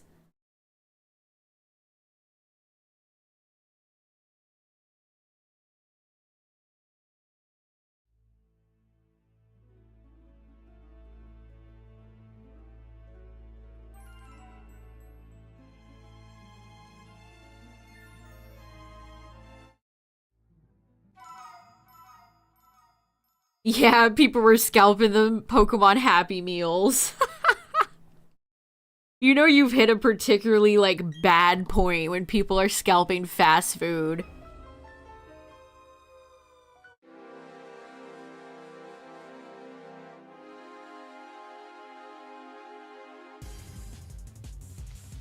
You know things are probably not great if people are scalping fast food. Especially now, fast food ain't cheap. Like, you spend your hard-earned dollary dues on all that. On those precious chicken nuggets. When was the last one? Pokemon McDonald's. It was October 16th, 2023, chat. Was the last time they had Pokemon Happy Meal toys. Let me see the prices for them on TCG Player.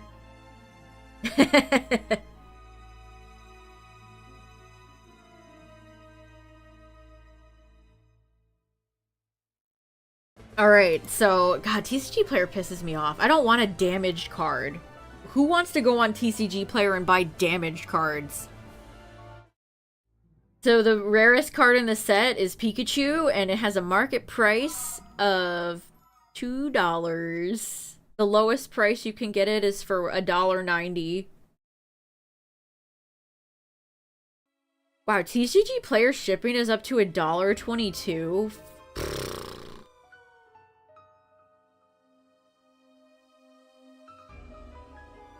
Good lord.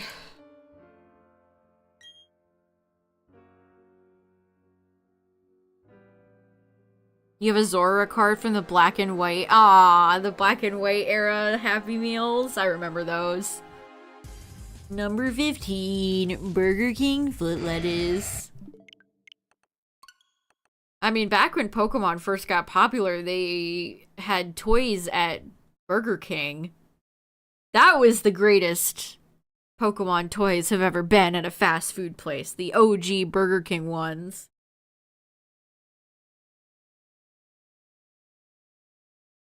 And those didn't even come with cards. They were just toys. And they were still goated.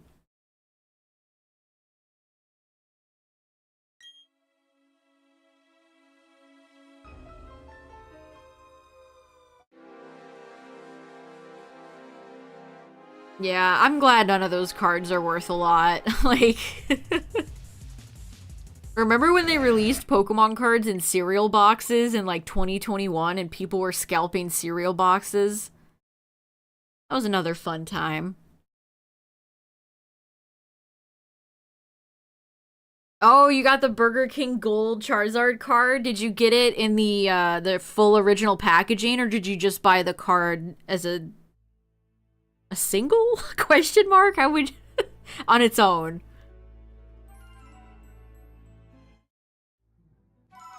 You had a Snorlax from KFC beanbag? Aw, that's cute. You got it in the plastic case, but not the Pokeball.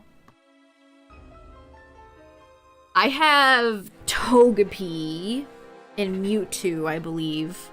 I think I have Charizard, too. Those were so much fun.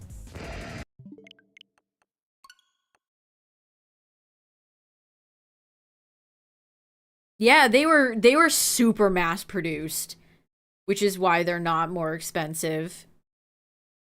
Yeah, they're really cheap. It's like buying ancient Mew. They just made so many that they're not really that expensive. Thankfully.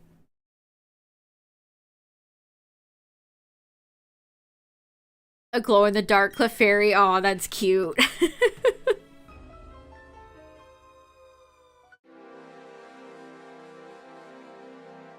Yeah, that's the problem looking for old toys, especially like Happy Meal toys. You can tell that they were well loved. Some kid had a blast with them.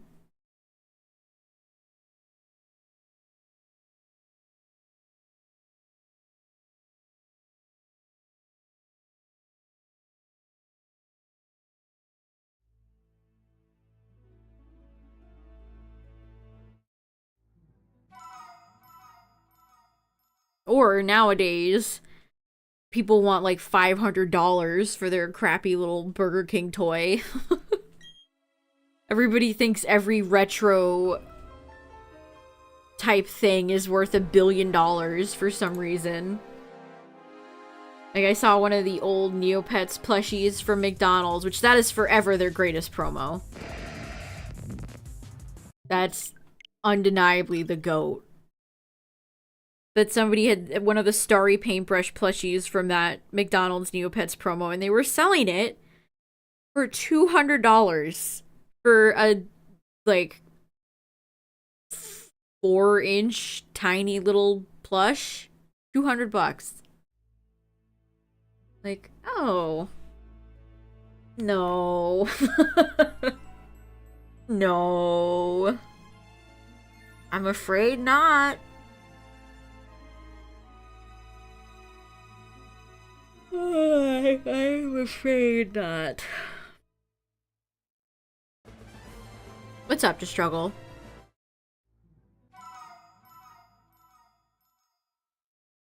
The unicorn one? That would probably be the Uni. There's a few horse Neopets. There's the Piofin, there's the Uni. Or Uni. I guess it would be Uni, like unicorn.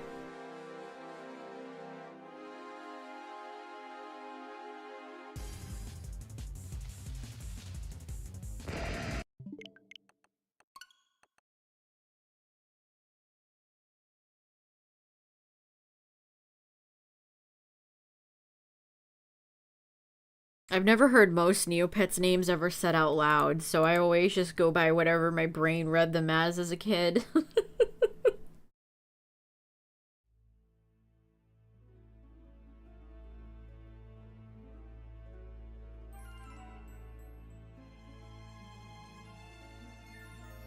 I mean, honestly, for a long time, that was how most Pokemon names were.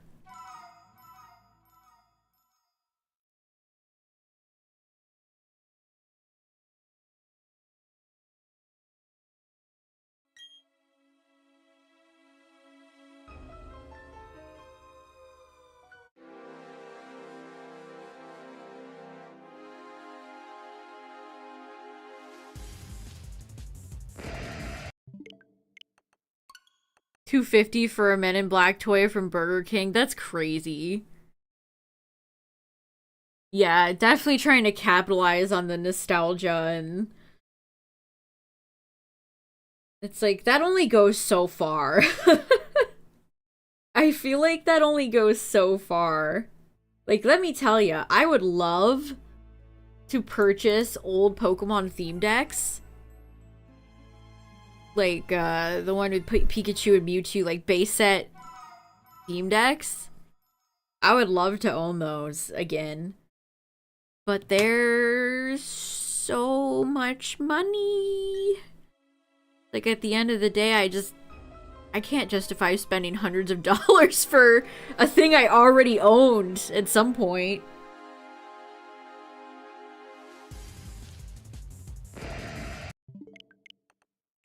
Like, it's different, I guess, if you're a collector.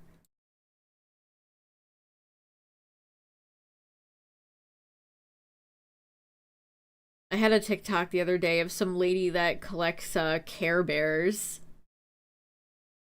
It's always interesting to watch people talk about their niche little collections. She pulled out this like scrunkly little Care Bear and was like, this was $500.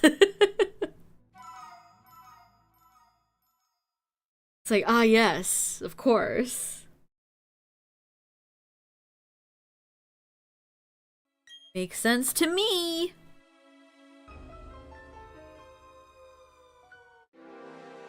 $15.13. Come on, Darkrai.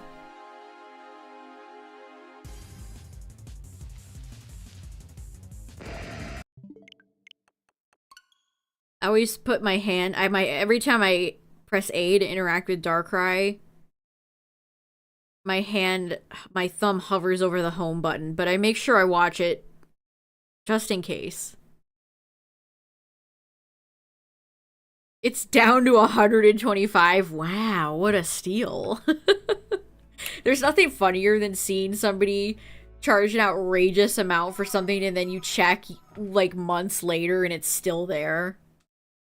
It's like, oh gee, I wonder why. What happened? Whatever could have happened?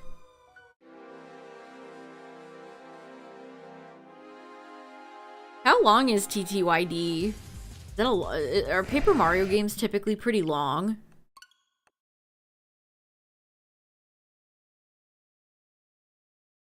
TTYD. TTYD. The 1,000-Year Door.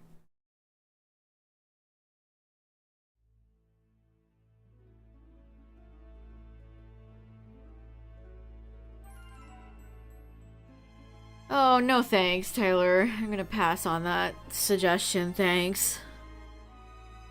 69:11. The main story is 31 hours. If you want to be a completionist, it's almost 60. Yeah, that's a meaty game.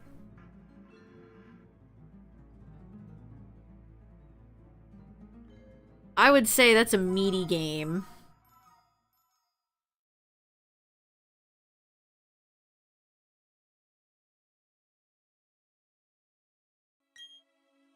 Oh, you got Pikmin 4? Well, 10 out of 10 already. Pikmin 4 is one might say, the best usage of a voucher. I probably would have gone with, like, Kirby and the Forgotten Land or Mario Wonder over Paper Mario, but that's just me. Pikmin 4 is great. They're releasing a Moss plush. Moss is so funny.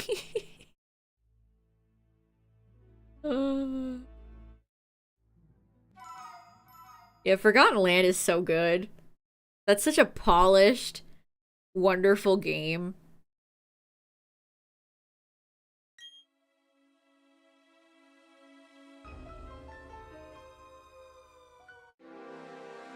Tyler ain't ever finishing SMRPG.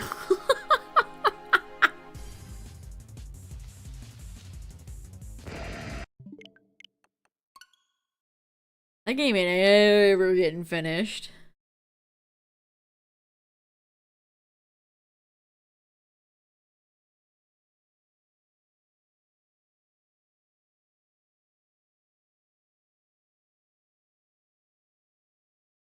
I'll finish Wonder at some point.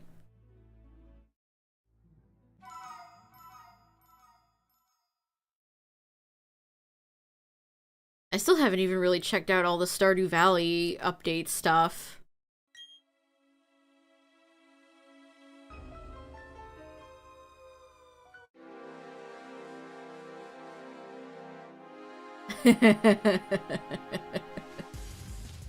Oh man, Joshua. That's a great dog right there.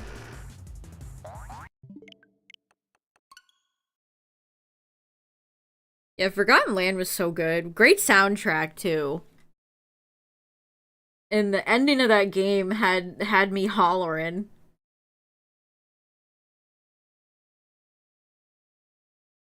Any game that ends with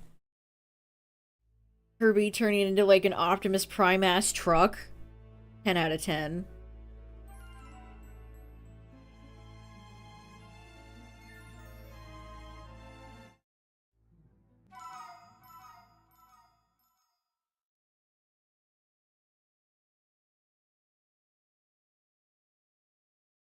Circus World. I liked the dark, like blacklight themed levels.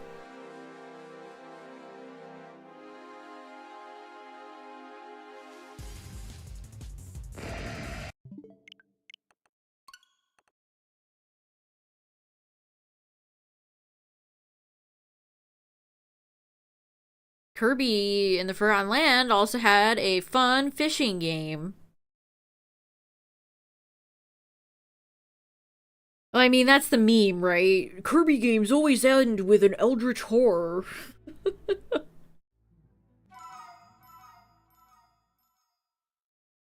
You're playing Endless Ocean, just exploring the ocean. Nice.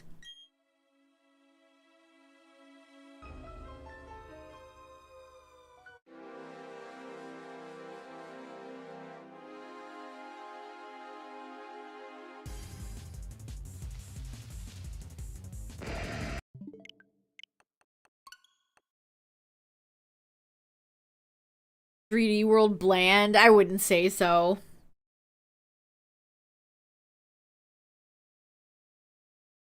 I feel like a lot of those Mario games started to just completely blend together as just one big Mario congealed lump.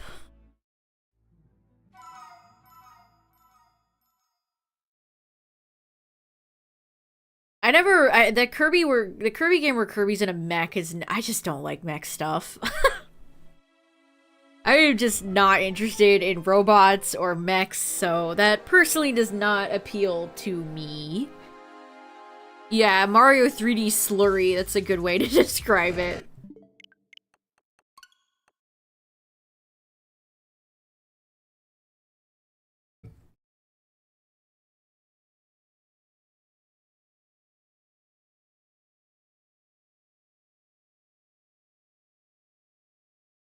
I was going through the back catalog of LGR. I've watched him for forever.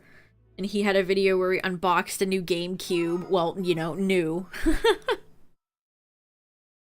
And he played a few of the Hallmark games for it. And he started playing Sunshine. And he was like, I remember now why I never went back and played this game. Made me laugh out loud.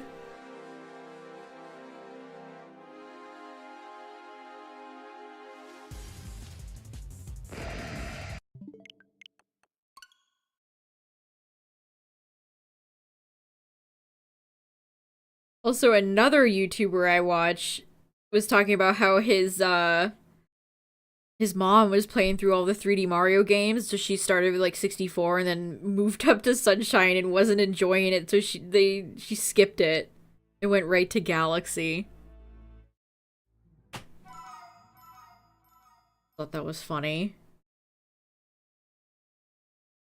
Two videos recently where I've seen somebody be like, Sunshine, not great.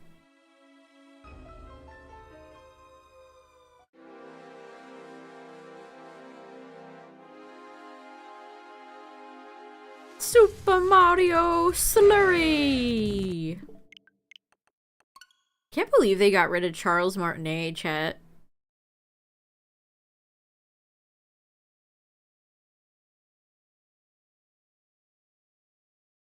Like, when the next 3D Mario game comes out and there's not Charles' voice coming out of Mario, it's just gonna feel... Like, it already feels kind of weird in Wonder. Like, I'm actively... Anytime Luigi or Mario say anything, I'm like, this isn't Charles.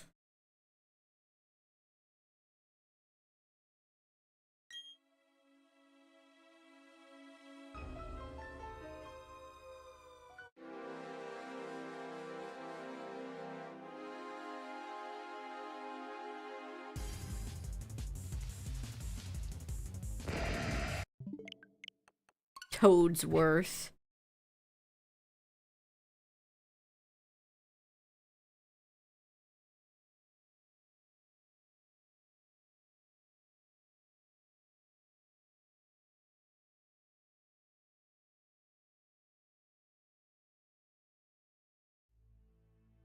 Yeah, the new guy was fine. It just, you know, I know it's not Charles. I know something is off, so...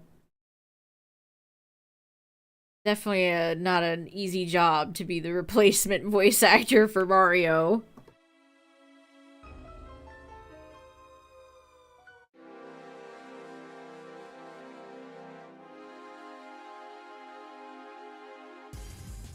I don't know, the real test will be like when Wario and Waluigi come back.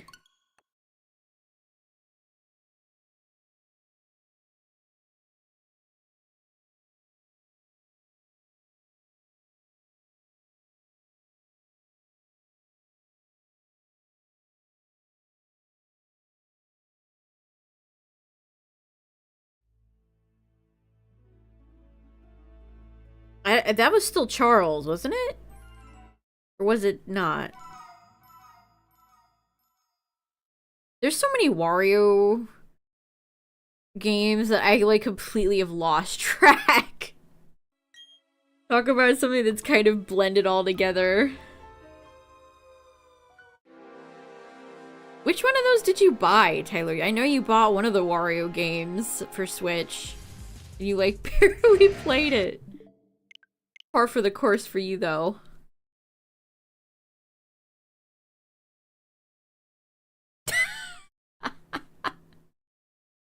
I barely remember you playing that.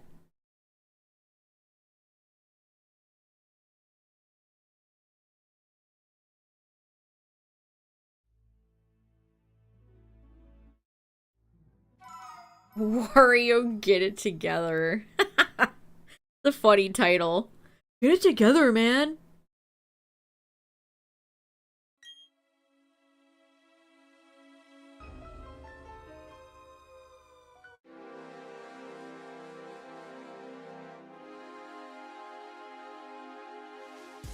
Yeah, they have her voicing all the toads in the Universal Land, which is really cute.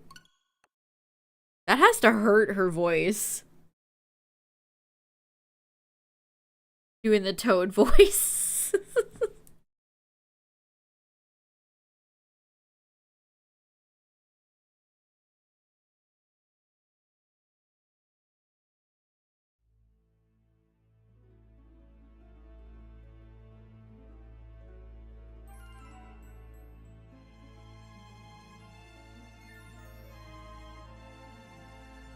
The Good Doctor is trending right now. Apparently it just ended. Why are all these, like, funny meme shows ending right now?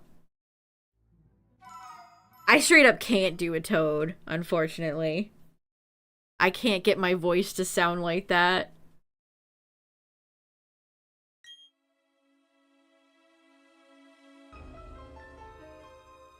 That's a good question, Tyler. I don't know.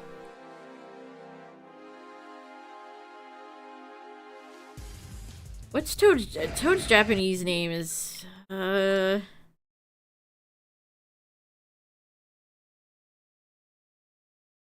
it's Canopio.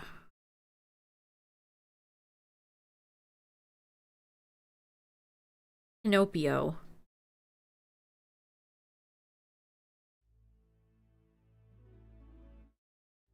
Mahina Pia. I wanted to say, Murabito, but I think that's villager.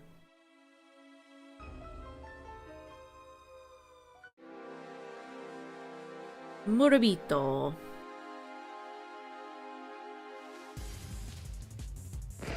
Olimar is such a great character. I love him.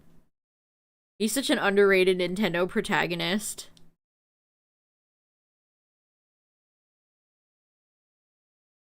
And Louis is his own, like, Louis is such a funny-ass character. Oh, man. Yeah, the president didn't show up. Well, a lot of people think Pikmin 4 is a soft reboot. There's, like, no... The timeline of the Pikmin games is legitimately kind of strange, which I don't care. You all know my take on, like, multiverses or whatever, the timeline bullshit. I don't care. Also, I didn't realize this. When we were watching that video, Tyler, I didn't realize the veterinarian character in Pikmin 4, those are all 3 characters that look identical to the 3 playable characters in Pikmin 3. So, like, what does that mean?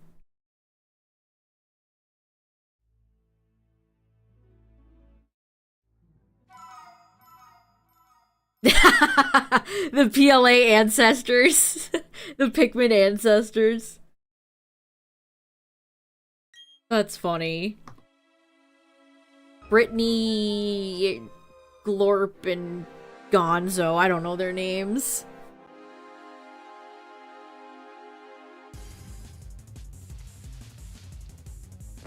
I can't envision another Pikmin game without Ochi.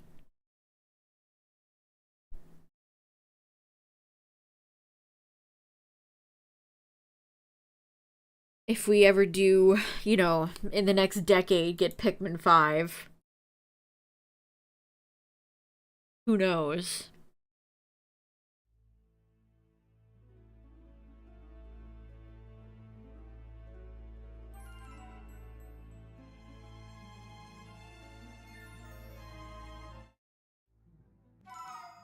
I feel like going to back to play like 3 will feel weird.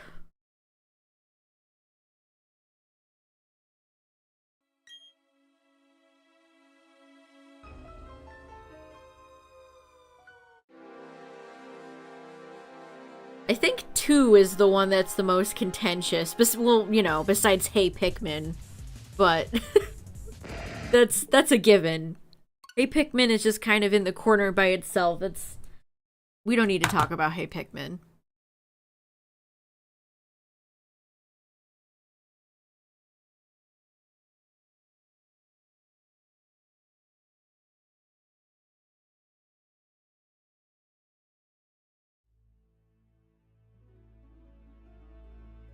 Yeah, well, what do you think, Tyler? Did you like Pikmin 1 or 2 more?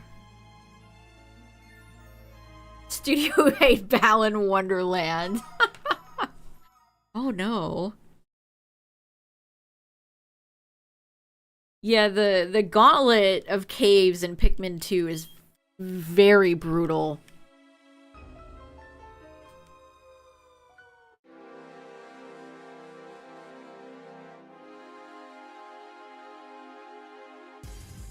You don't like the time mechanics of Pikmin 1? I think time stuff can be done well. if it's implemented properly.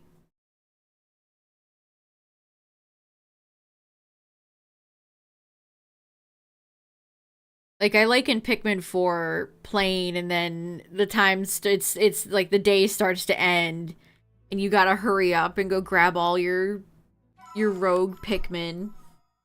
Because if you leave Pikmin out, they get eaten.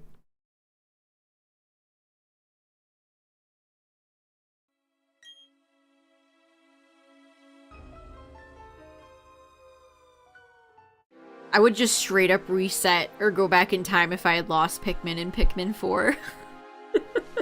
For the most part. I did not like seeing my little guys die.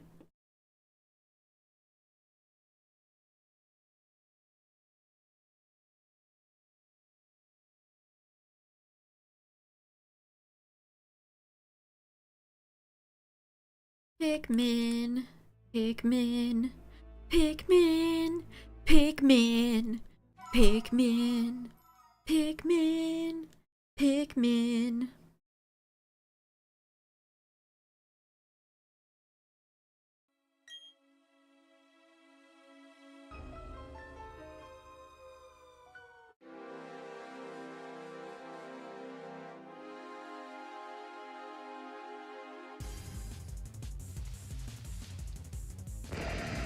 I think I like the coastal level in Pikmin 4 the most, where the tides change. That's such a cool mechanic. Anytime you have tides changing in like a nice beach level, oh, that's the stuff. That right there, that's the stuff.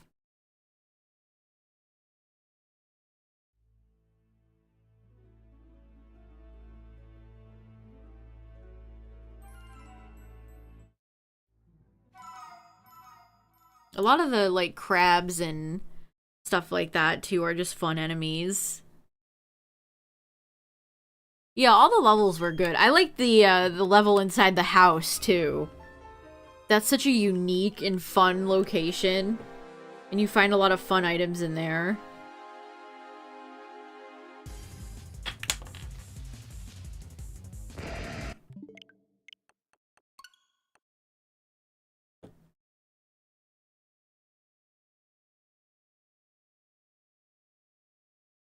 The only thing I would like nitpick about Pikmin 4 is maybe a little bit too much reliance on bringing back old bosses.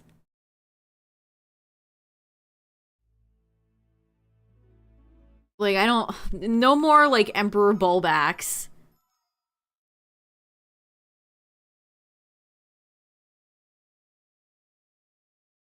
The original bosses they had for Pikmin 4 were great, and I wanted more of those. Instead of, you remember Emperor Bulbacks and the Empress and Jimmy McJimmython from Pikmin 2, right? Or Pikmin 3. I just like the Water Wraith 2 is like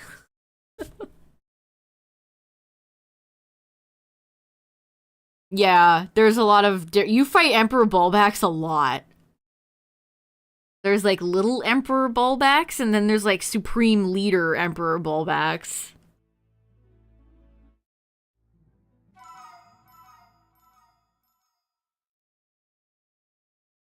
Hello.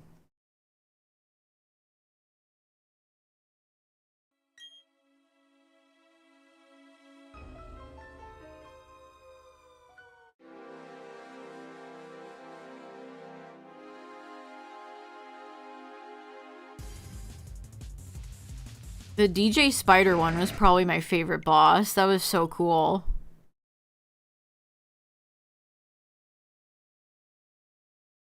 They brought back the, what is it called? Porg? The toxic optional boss from Pikmin 1, which was pretty cool. It was a menace in the night levels. Yeah, I'd argue all the big spider bosses in Pikmin are pretty scary. The machine gun one that can just absolutely eliminate all your Pikmin if you're not careful and is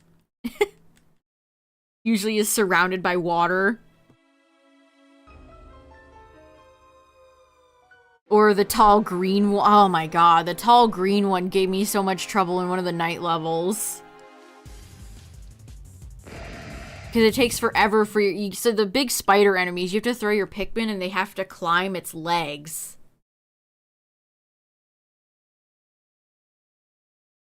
I always come back. Emperor Bulbax definitely said that. Somehow, Emperor Bulbax returned.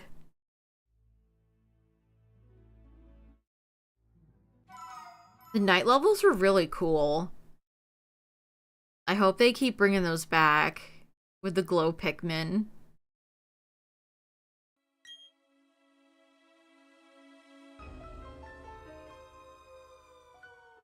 One thing I disagreed with in Shay Fros's video about Pikmin 4 is that all the characters were, like, dumb.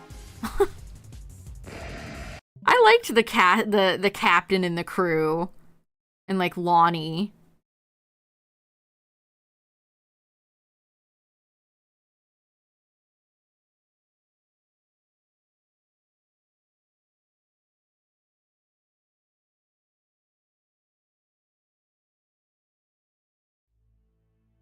Like, don't talk shit about Colin.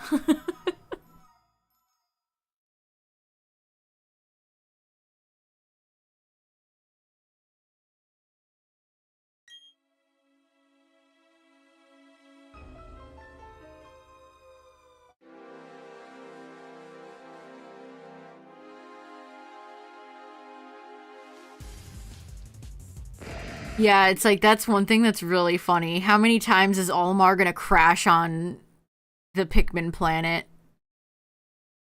It's like, this guy just cannot stop crashing on, Earth, question mark?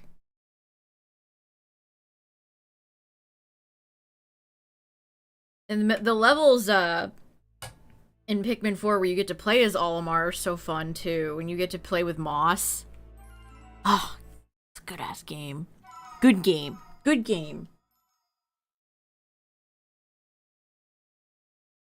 Reminder chat, if you've never played Pikmin 4, there's a free demo on the eShop. Free!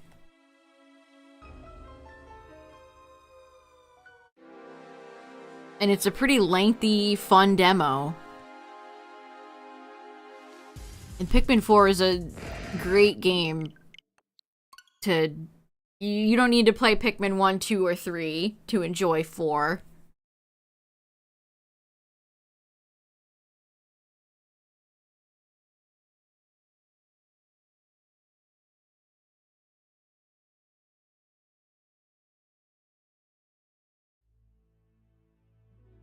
I'm glad Nintendo releases demo. Playing the demo is what sold me on the game. Like, after I was done playing the demo, I decided to pre-order it.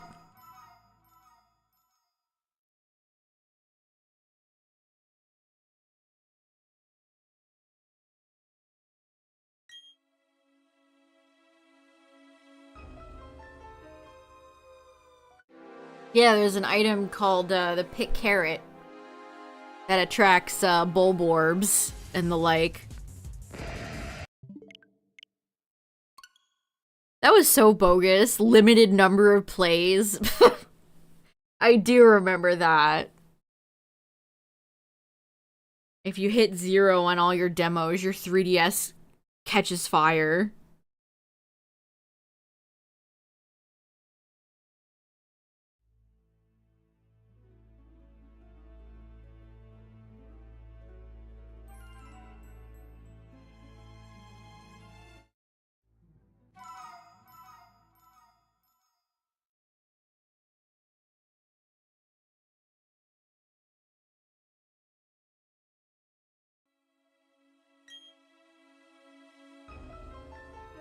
Brawl had one too? Oh yeah! You're right! And it would like lock you out after a period of time.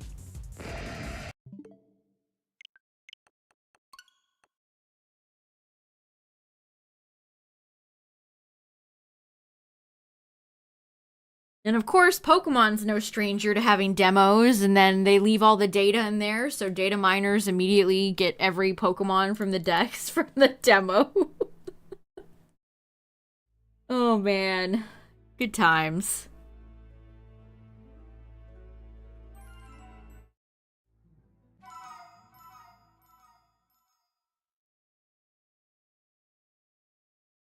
Classic Game Freak right there.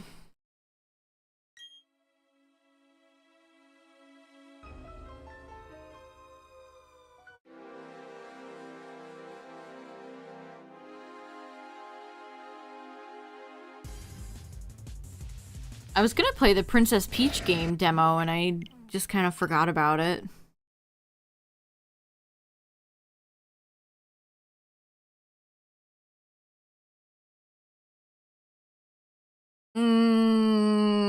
I'll continue to hate Ash Greninja.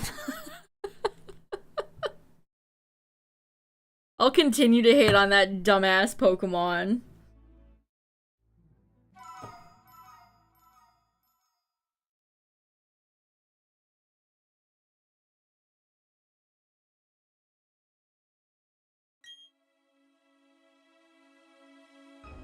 Somewhere, Ash stan just fell to their knees.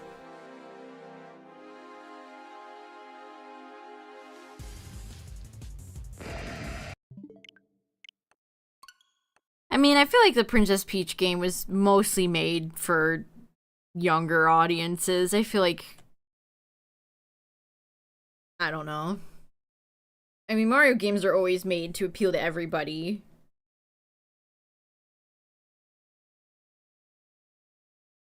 But the Princess Peach game definitely feels like they were aiming maybe a little bit younger.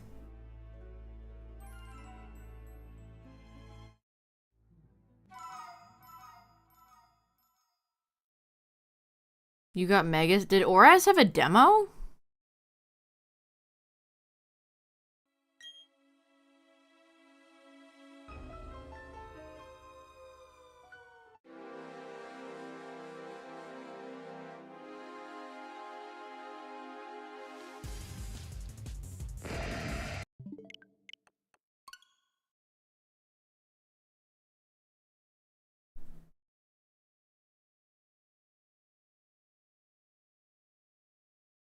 How do you guys remember this stuff?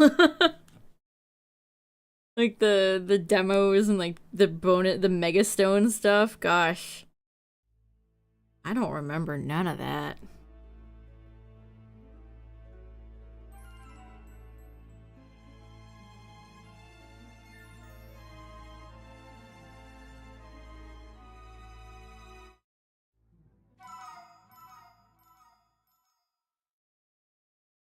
I don't know, I'm sure you'll see some video essay like 5 years from now. They're like, the Princess Peach game was an underrated masterpiece, and here's why.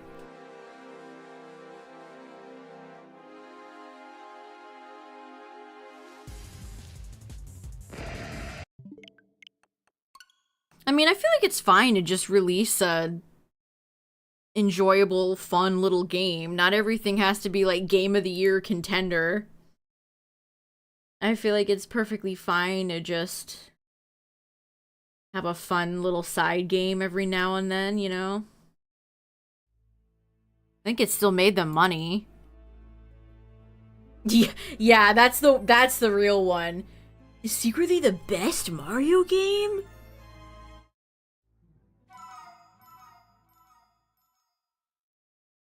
You won't believe what my favorite Mario game is.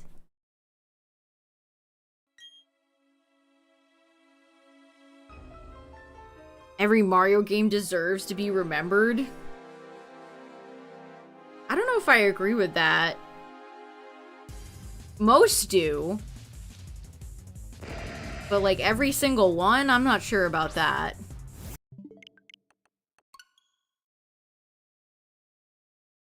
Also, like, define, are we talking like main Mario games or like Mario Party, Mario Golf, Mario Tennis?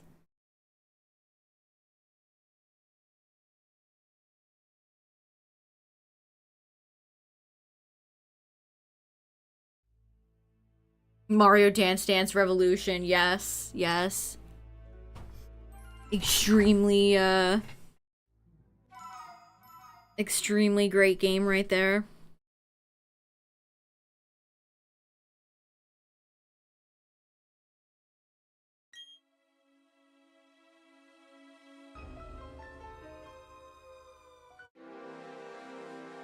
Based means good. Mario is missing. Yeah, Hotel Mario. All of those games, yeah. Mario Paint.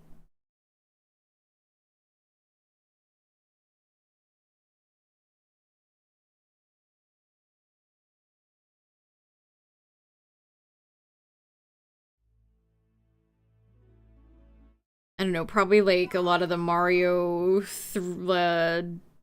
Super Mario Brothers era games are pretty darn forgettable.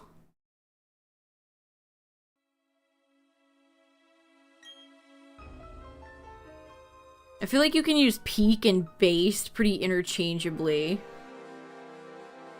Bro, you're so based.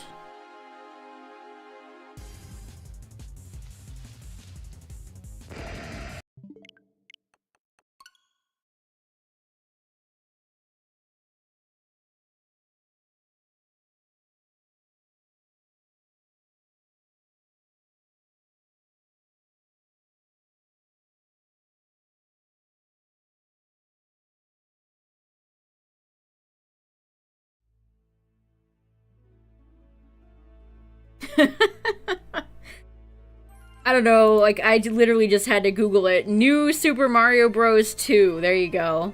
I can give you a specific example. A lot of those ones. I literally had to look up Mario game with coins. That's all I remember.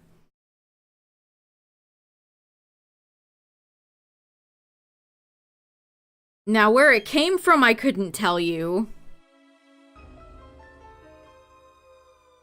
I have no idea. I don't know where where did Riz come from? Where did Ohio Skibbity Toilet Rizzler what the Sigma? I don't know where any of those came from. They just came to be. TikTok? What the Sigma?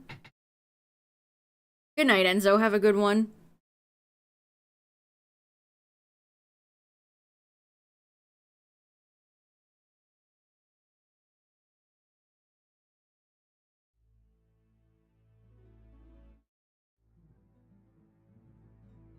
I mean, they sold it based on, like, being able to collect coins.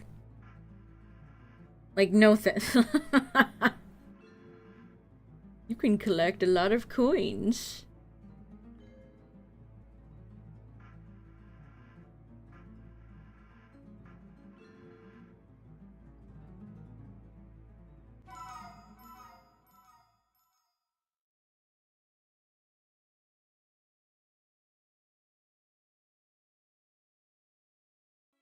Can I tell you my least favorite Mario character, chat? I was thinking about this the other day because I was looking on, like, Amazon had, like, gaming lightning deals, so I was just browsing. And I saw a figure on sale, and I'm like, I just don't... Oh my god, I'm being cursed by coughing.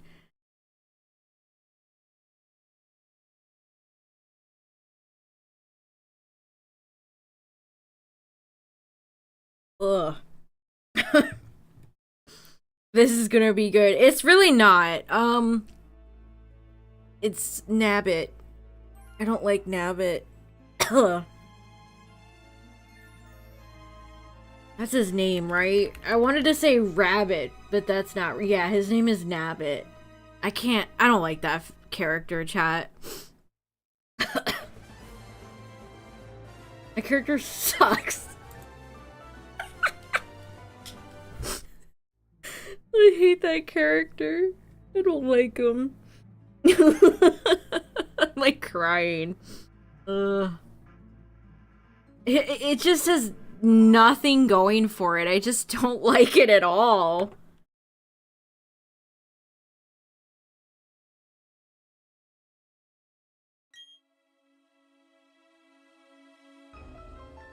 But I saw they had a figure of it on sale, and I'm like, well, gee, it's probably because nobody's buying it. Who likes Nabbit?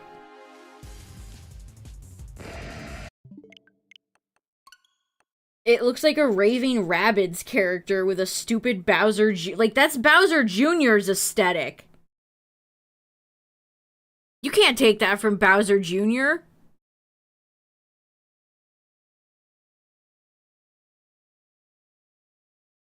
It's just like a nothing burger design.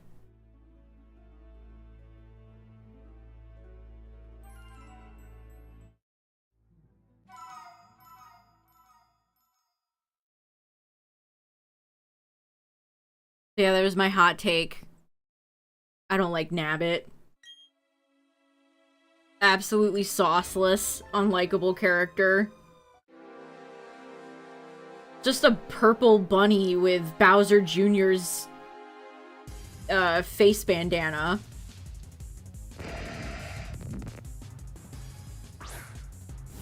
Oh man.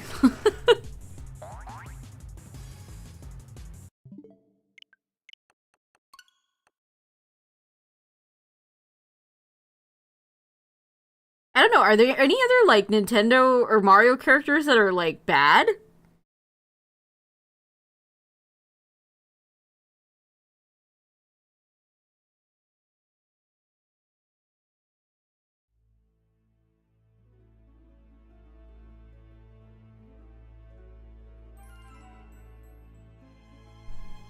Oh, and every time they try to force Nabbit in as, like, a playable character, pass.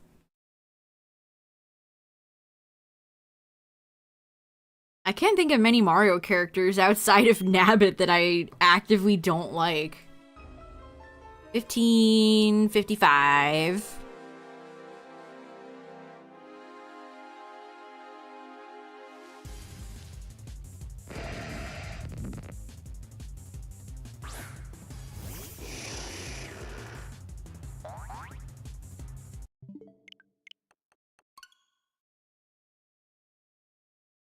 Remember when they added Piranha Plant to Smash?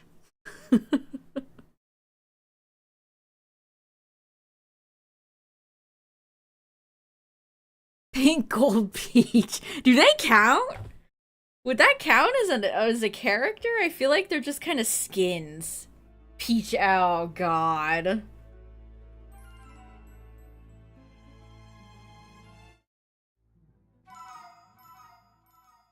Yeah, Peachette.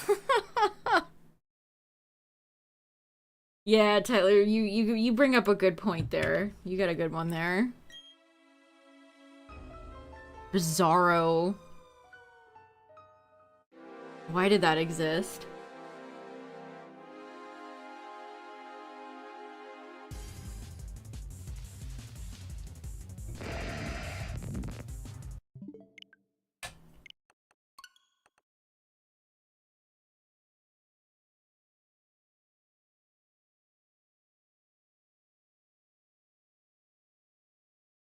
And you're still mad.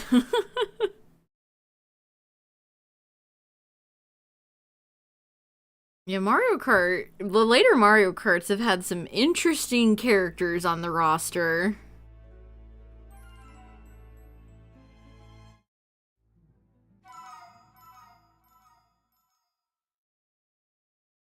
Well, would have been funnier if they just gave, like, Toadette long legs.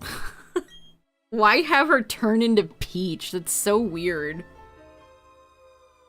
Can you imagine if you were the princess or queen of a kingdom and there was an item that just let one of your subjects become you?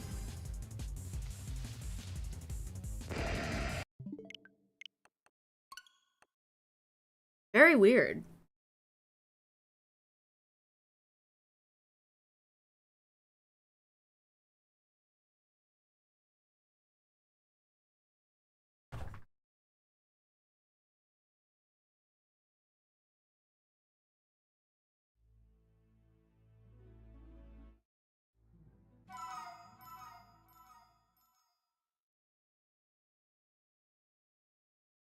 In a handbag.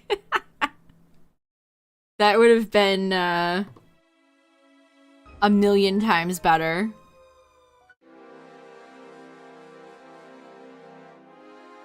Kenji Regirock with a handbag.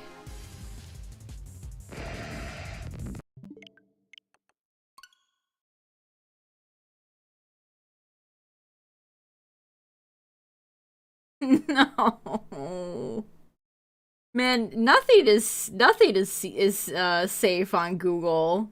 You Google Nabbit and oh no.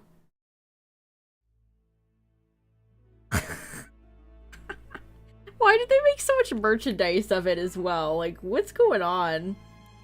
Nintendo really thinks this character is doing something.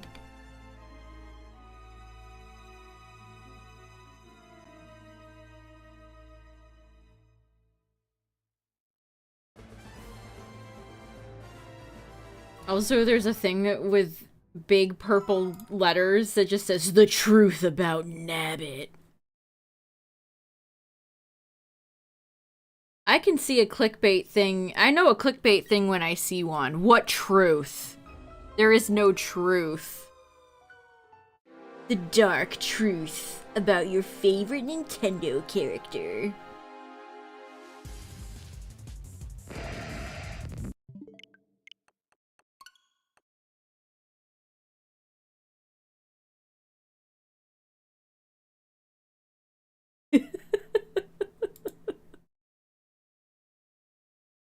Nabbit told the truth, so they silenced him.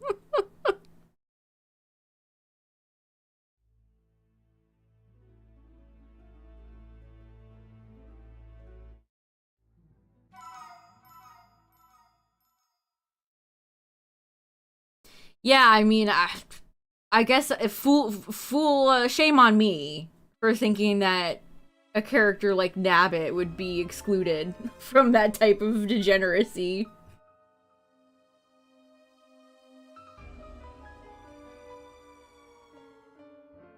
It looks like it was drawn by a child, too, so that's, Oh man, we truly do live in a society.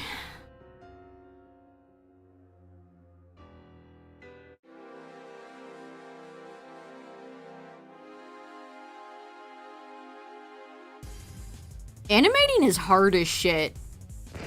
I've tried to do some animated things before for stream, and animating anything is very difficult. Props, respect to anybody who animates stuff, because it's very hard. It is very difficult. I've been wanting to learn Blender to make to do a booper in Blender. But it's just so complicated. It's so daunting. I don't know anything about Blender and figuring out how I would animate it. Oh my god. Yeah, and time consuming.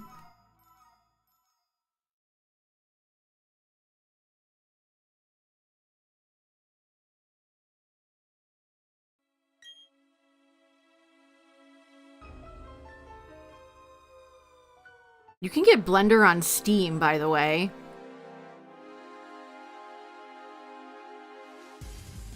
I actually had trouble downloading Blender because one of my drives is too full. I need more storage. And I was trying to designate it to another drive, and it was not liking that. So I was having trouble downloading it. I just downloaded it on Steam. I didn't even know you could do that.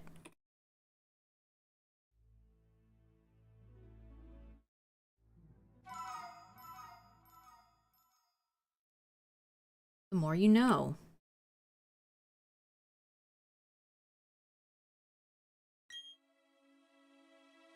I guess we'll get to 1600. What are numbers? Numbers, and what do they mean?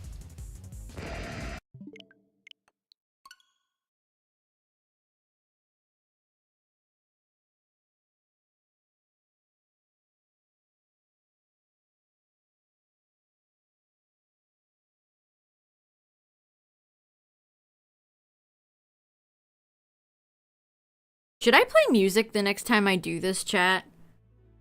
Is this type of silence fine, or should I have like a music in the background?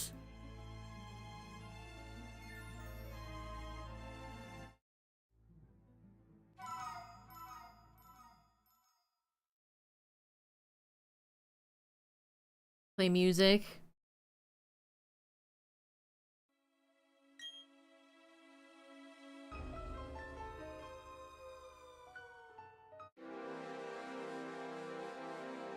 Hot Dog Ed on repeat. Get the entire VOD copyright claimed. Go for super omega copyright claim hell. I don't know who that is. I don't know who that is.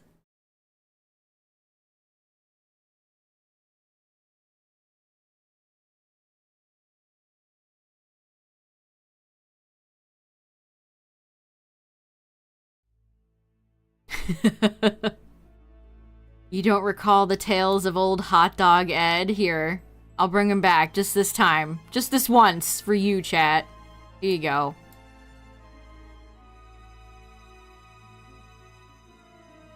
Ed Sheeran shows up while you're showering and hands you this. Do you take? Do you accept? Do you accept his corn dog, chat?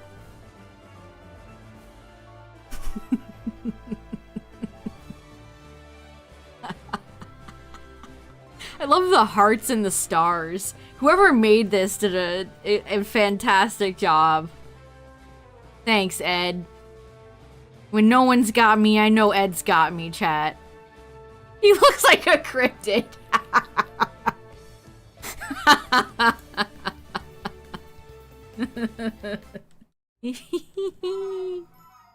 Put 50 images on stream. Yeah, that's what all the big shiny hunters do.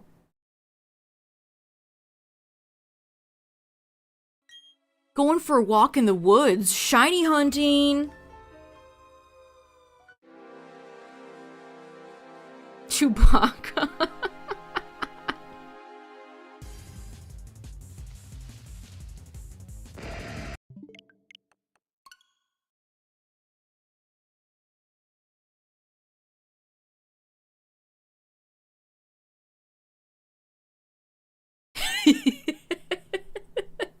You found Ed Sheeran holding a corn dog. I can't believe they got him for Scarlet and Violet. Like, that's mental.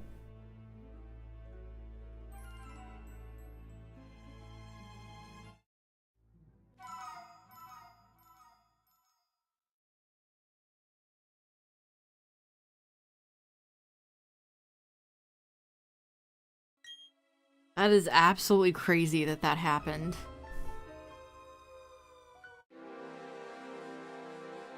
Yeah, that's what I would love to know. How does a collab like that happen?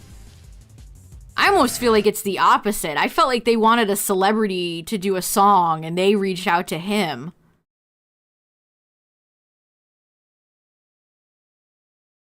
Wow, you heard it on the radio? That would have, like, jump scared me. I would have been like, what? Huh?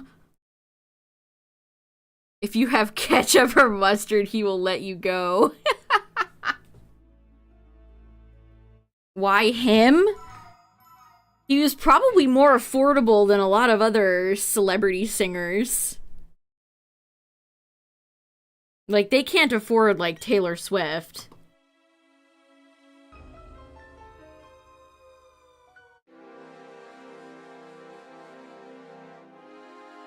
I mean, you can be jump scared anywhere.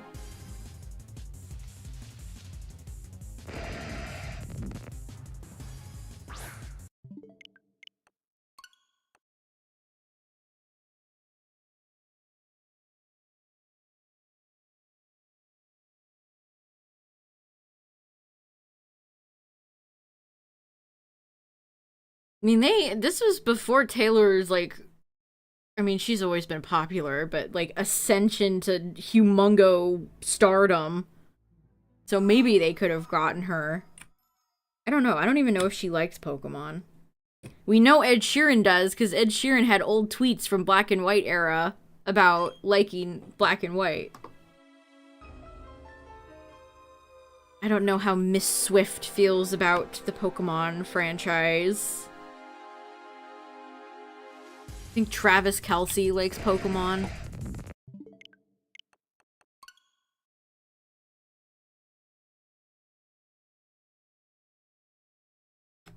A Gen 6 apologist.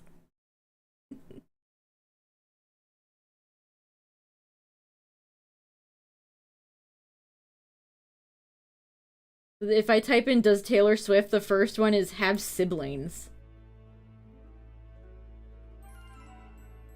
He does. She has a brother. Taylor Swift. Like... That's what I would want to be. I wouldn't want to be Taylor Swift. I would want to be her brother. Where you just probably get, like, access to her billions of dollars and you do nothing.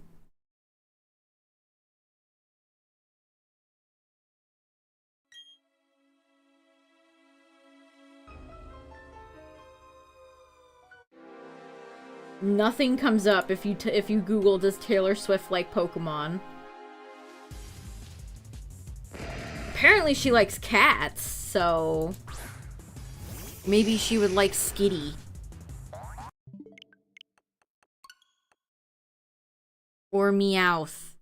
Or Purloin. Or Chien Pao.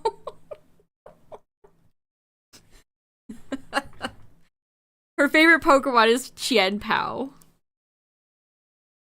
I mean, that would kind of be cool as hell.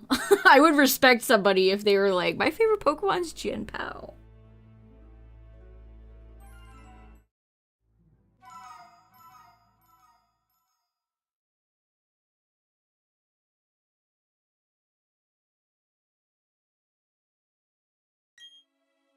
Yeah, Persian, Liepard. Entei, Suicune, Raikou. Funny joke. We love jokes around here. Pyroar. Litleo. Litten. Torcat. Her favorite Pokemon's Incineroar. Yeah, Sprigatito, Floragato, Meowscarada. Imagine not absolutely loving Incineroar.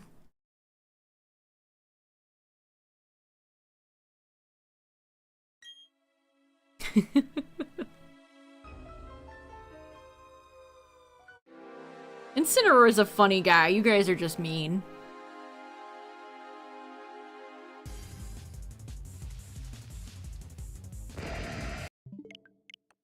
Kyurem era. Who's the player protagonist to her, then? Who stole Ogerpon away from her?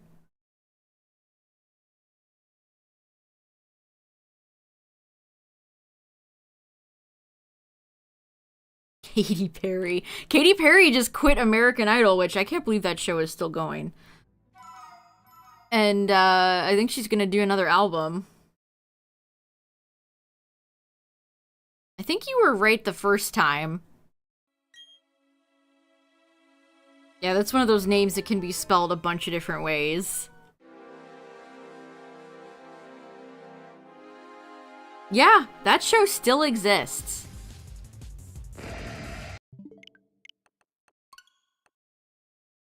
I don't even know who was a judge on there besides her, and she just quit, so...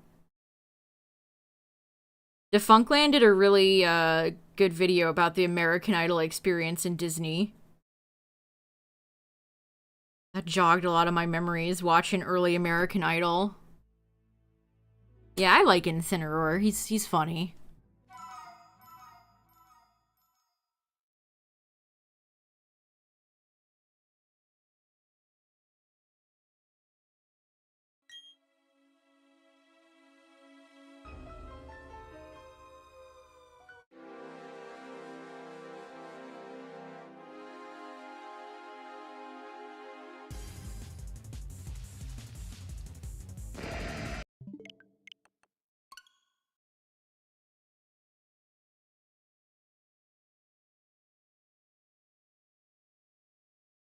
People saying legendary dogs tilts me. I generally think I'm pretty good about being an actually annoying ass, like, Pokemon fan, but every time I hear legendary dogs, I want to be like, no. No, you, no. No. I have a lot of restraint, chat. Sometimes people come in here and say some truly wild things, and I just sit back and I'm like, Like, oh god. When we play, if Oraz wins, I'm probably gonna have to sit there and scream inside my head in silence a lot. It's like when we were playing X and Y and people would come in and be like, dude, this is my favorite Pokemon game. And then I'm like, okay.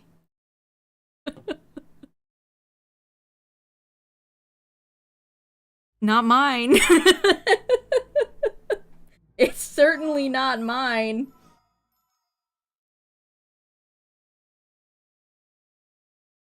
I'm just here for, like, the chips. Oh, God. So people said that about Pokemon Conquest. So many people came in during Conquest and were like, I loved this game. It was my favorite game. And I'm like, oh no. Right in the middle of me ranting about it. I don't know, I guess people come in and see that I'm playing, like, X or Y, and they're like, yeah, they must like this game if they're playing it.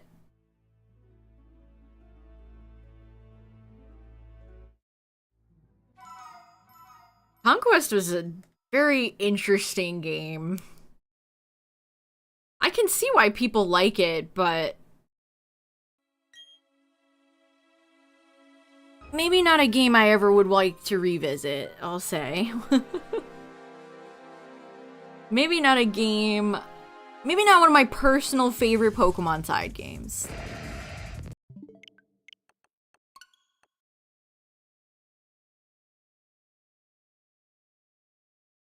We'll go with that.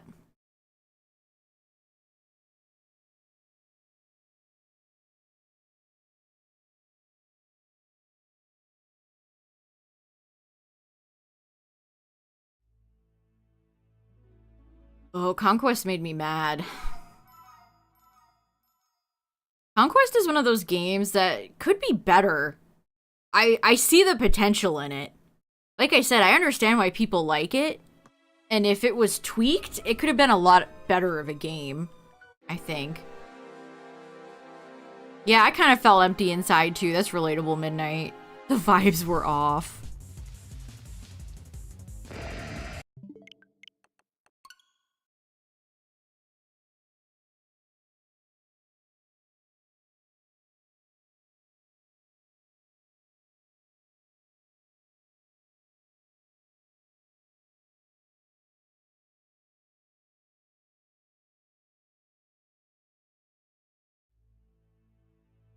And I did a lot of, I used action replay codes to grind because grinding was so miserable.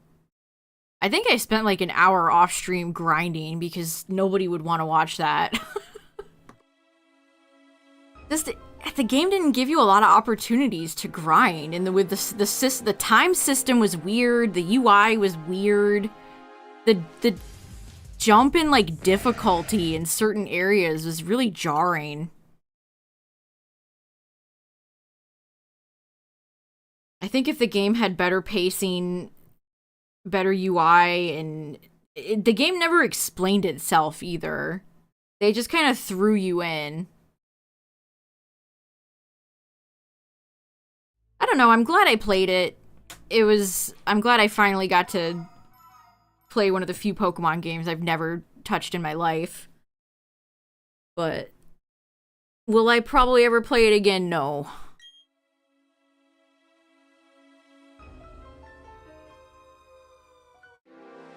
You got somehow pushed on top of furniture? Don't you love playing SV and finding new and unique ways in which the game just fails to function properly? Love that.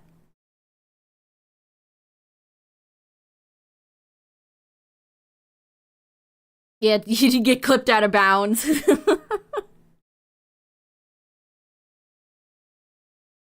Mystery Dungeon 2 Electric Boogaloo. Are you talking that I play? Mystery Dungeon games are too long for stream. Like, unless it's new, no. I would play a new Mystery Dungeon game, but...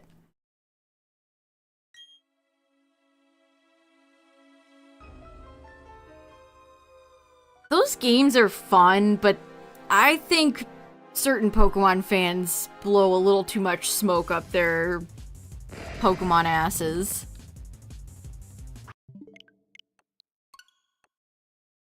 Oh.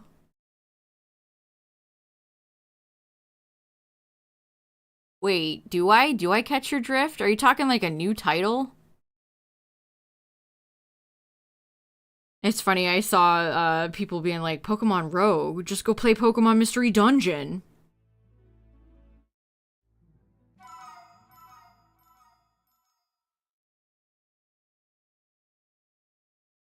Yeah, I don't know. People are always like, Grovyle and Dusknoir.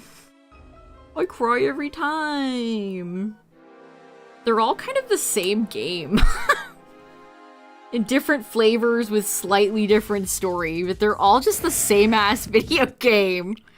Which I guess is a great reflection of the Pokemon franchise itself.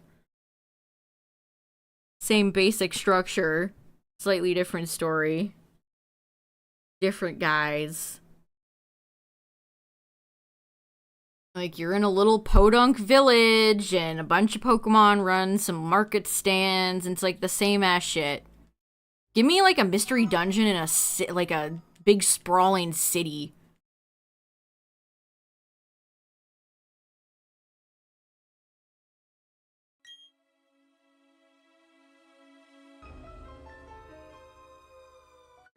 Yeah, Colosseum and Gale of Darkness definitely have very, very unique atmosphere and vibes compared to most other Pokemon titles.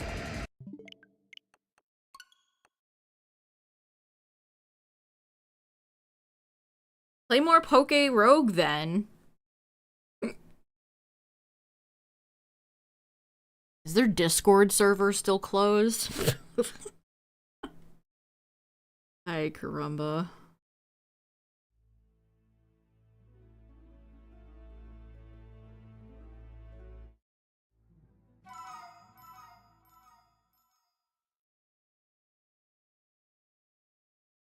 Yeah, I mean, that happens in literally every game.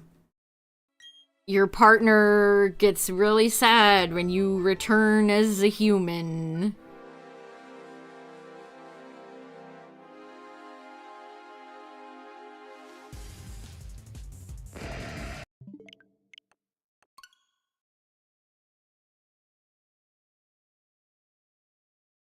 Like I said, I mean, I like the Mystery Dungeon games. They're all charming, but I don't really see the hype for the stories as much as other people do, I guess.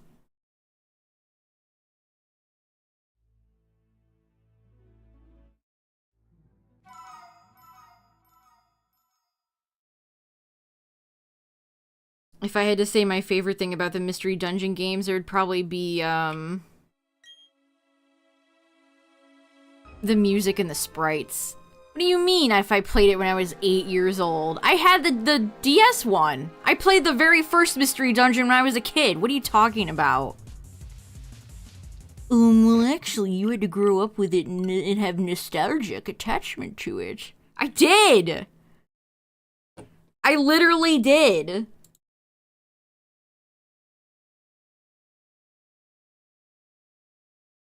What do you mean PMD 2?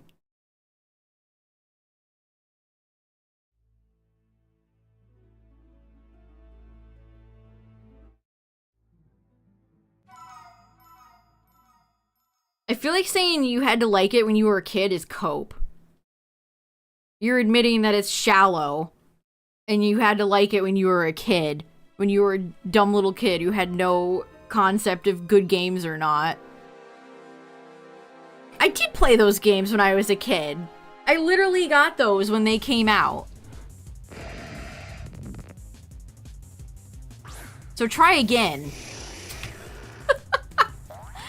Try again.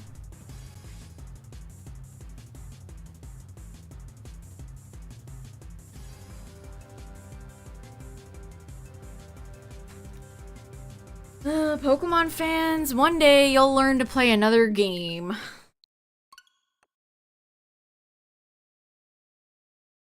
Oh, boo-hoo, I cry every time.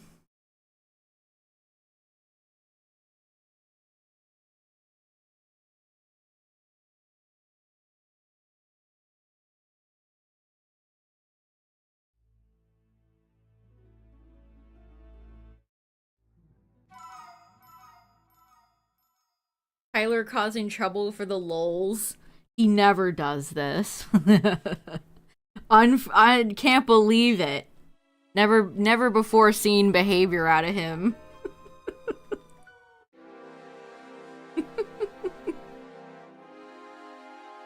Oh boy. Stop me if I've heard that one before.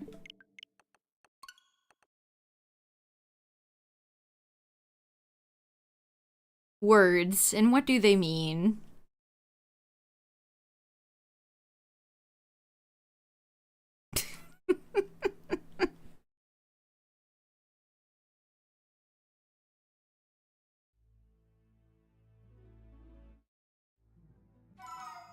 I mean, I liked the story. It's not like it's a bad story. I just don't think it's like the second coming of like video game storytelling Arceus. You know what I mean? Like I remember playing through it and being like, uh-oh, Dusknoir's a bad guy. I remember like they build quite a bit of like good, what's the word? Anticipation?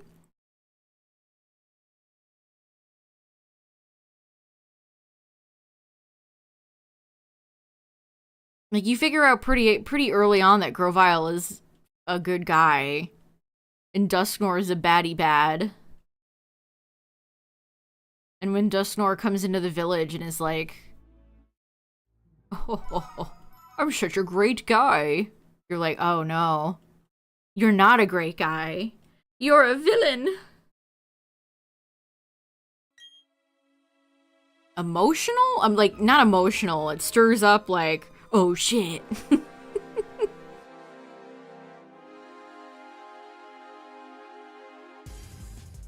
That is cool that they went with like Dusknoir and Grovyle though. I'll give the Mystery Dungeon games this. They always pick unique Pokemon. It's not just the Gengar, Charizard, Snorlax, Pikachu, Gardevoir, Lucario show. They actually go with unique Pokemon for the world building.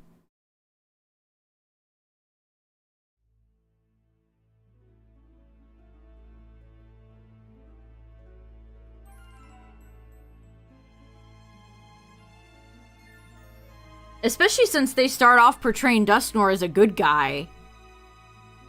It's not like Pokemon Mystery Dungeon 1 where it's like the poison types are the bad guy. It's like Dusknoir you would think would be framed as an obvious villain. Which, you know, it is. Sort of. Morally gray. But Dusknoir comes into the story as like portrayed as a good guy. Instead of just ghost type means bad. Gengar, bad. Ekans, bad.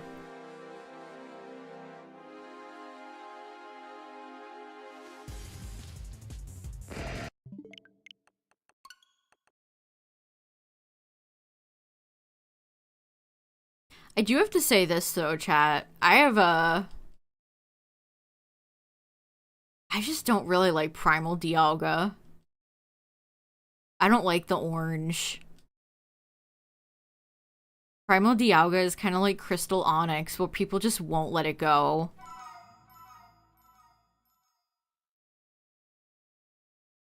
I just don't like Primal Dialga that much.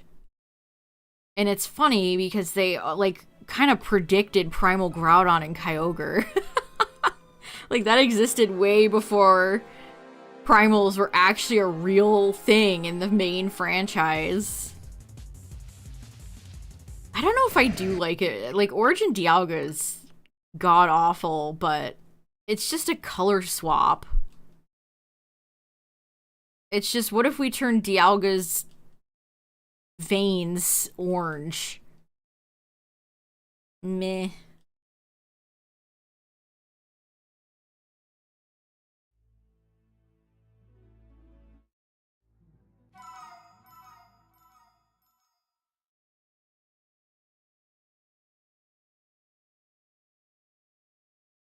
Like, Origin Dialga might not be a looker. But at least they, like, it's not just a color swap. I don't know. What's Primal? He's orange now? Okay.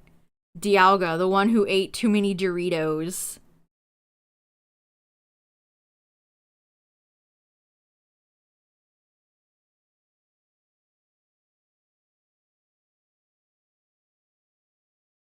That artist, who made like who made a Primal Palkia. I think the way they did they made their own Primal Palkia was really cool. I feel like the colors fit better than DD Dorito-fied.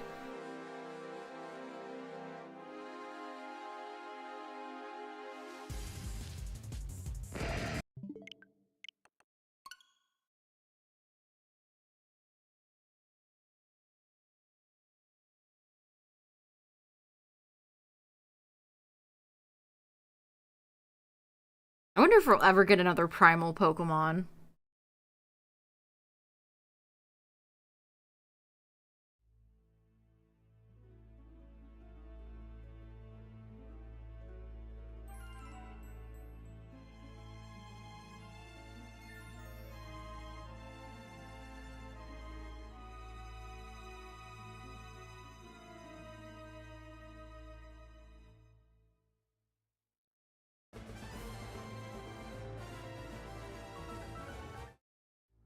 I mean, I don't know if I'm the hugest fan of Primal Groudon and Kyogre either.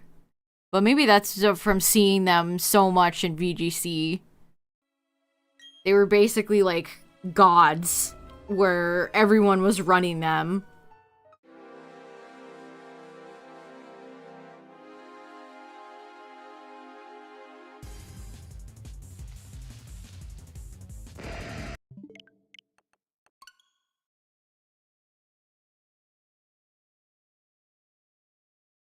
Also, I think the Primal Shinies both just being black is really boring. I know they match Rayquaza, but I'll always be a fan of shiny Groudon and Kyogre's yellowy green and Kyogre's purple.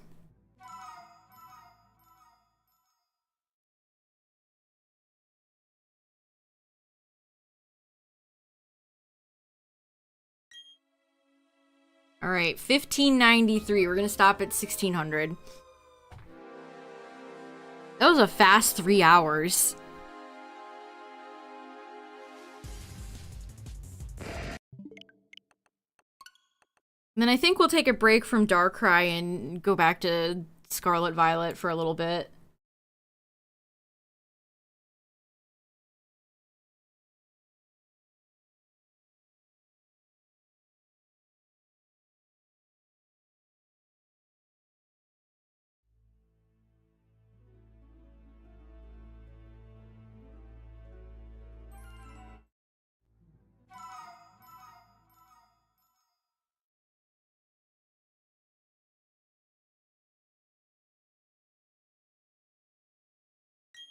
Yeah, next time I do Darkrai, maybe I'll have some music in the back.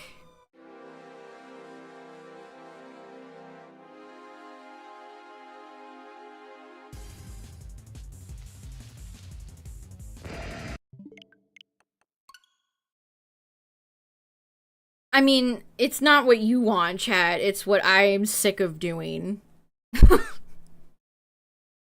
I have to, like, wanna play it.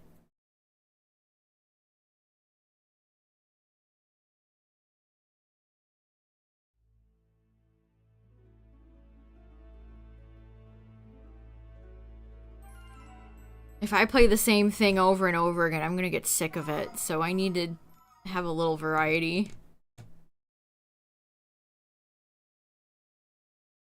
It's a great emote combo right there. Top tier.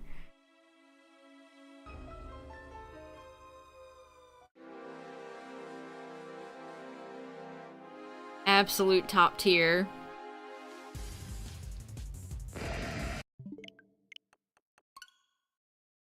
Although Darkrai is really easy.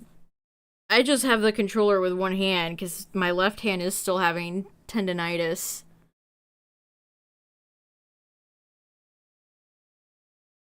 And I can't do that with Scarlet Violet, so Darkrai's been nice for that.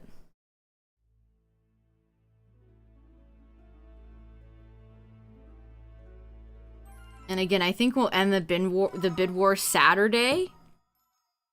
And then we'll play whatever wins.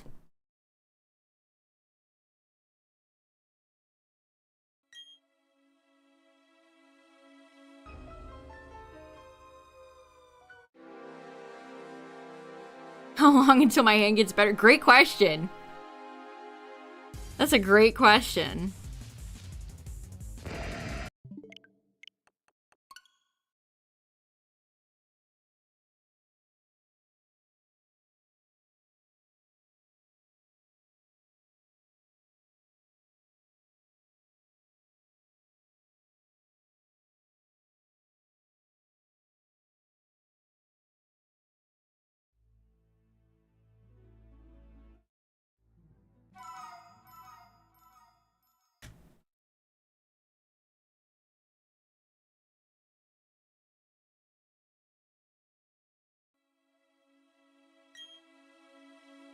Alright, 1597.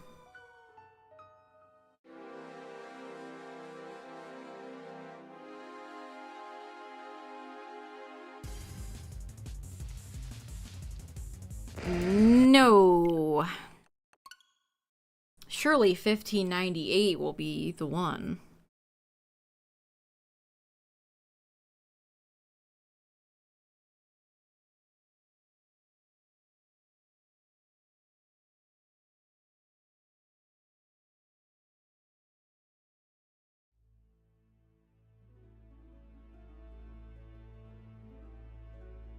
This time for sure. Yeah. Seen Ilka pop up so many times.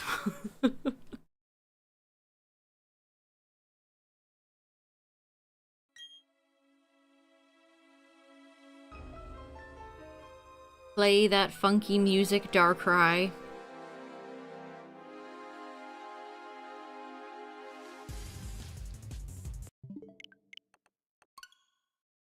Alright, if you had 2 more shots, would you take them? I probably wouldn't, to be honest. You know, I probably wouldn't.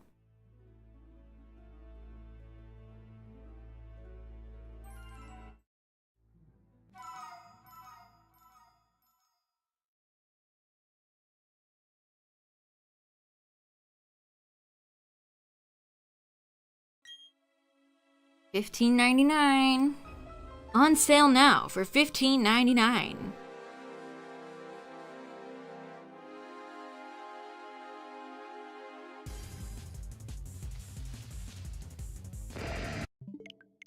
Alright, one more. Few more streams of Darkrai and I'll be at 2K. Already almost caught up to Shaman. Well, Shaman was almost at 3K. Shaman was 29.59. Darkrai not included.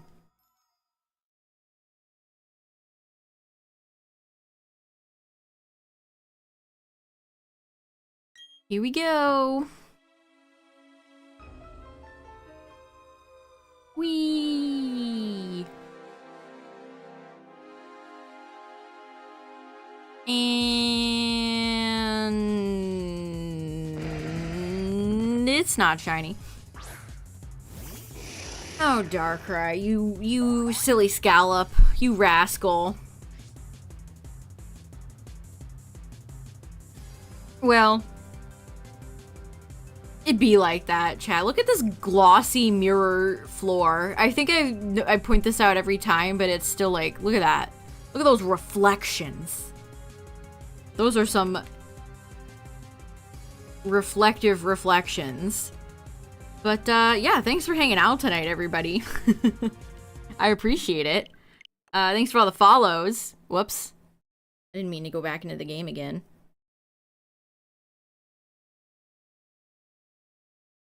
Someone yeah, Darkrai. It was Darkrai. Yeah.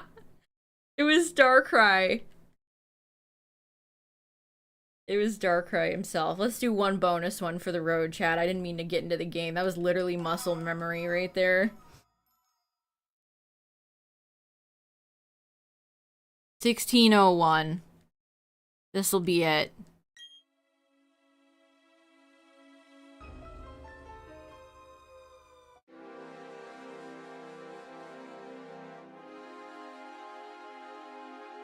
And no. We tried. We tried. Well, that was almost 3.5 hours of Darkrai resets, chat. Jeez. Sometimes this goes slow and sometimes it goes fast as frick. But thanks for hanging out tonight, everybody. I appreciate it. Like I said, we'll be back tomorrow with Scarlet Violet. See if I can get some more starters done for the shiny living decks. But yeah, we got some good encounters in. We at 2K soon. Yeah, it wasn't a sign. Unfortunate. But thanks for hanging out tonight, everybody. I appreciate it. Thanks for all the follows. Shout out to the YouTube viewers. And yeah, we'll be back tomorrow for more Pokemans. Good night, everybody. Bye.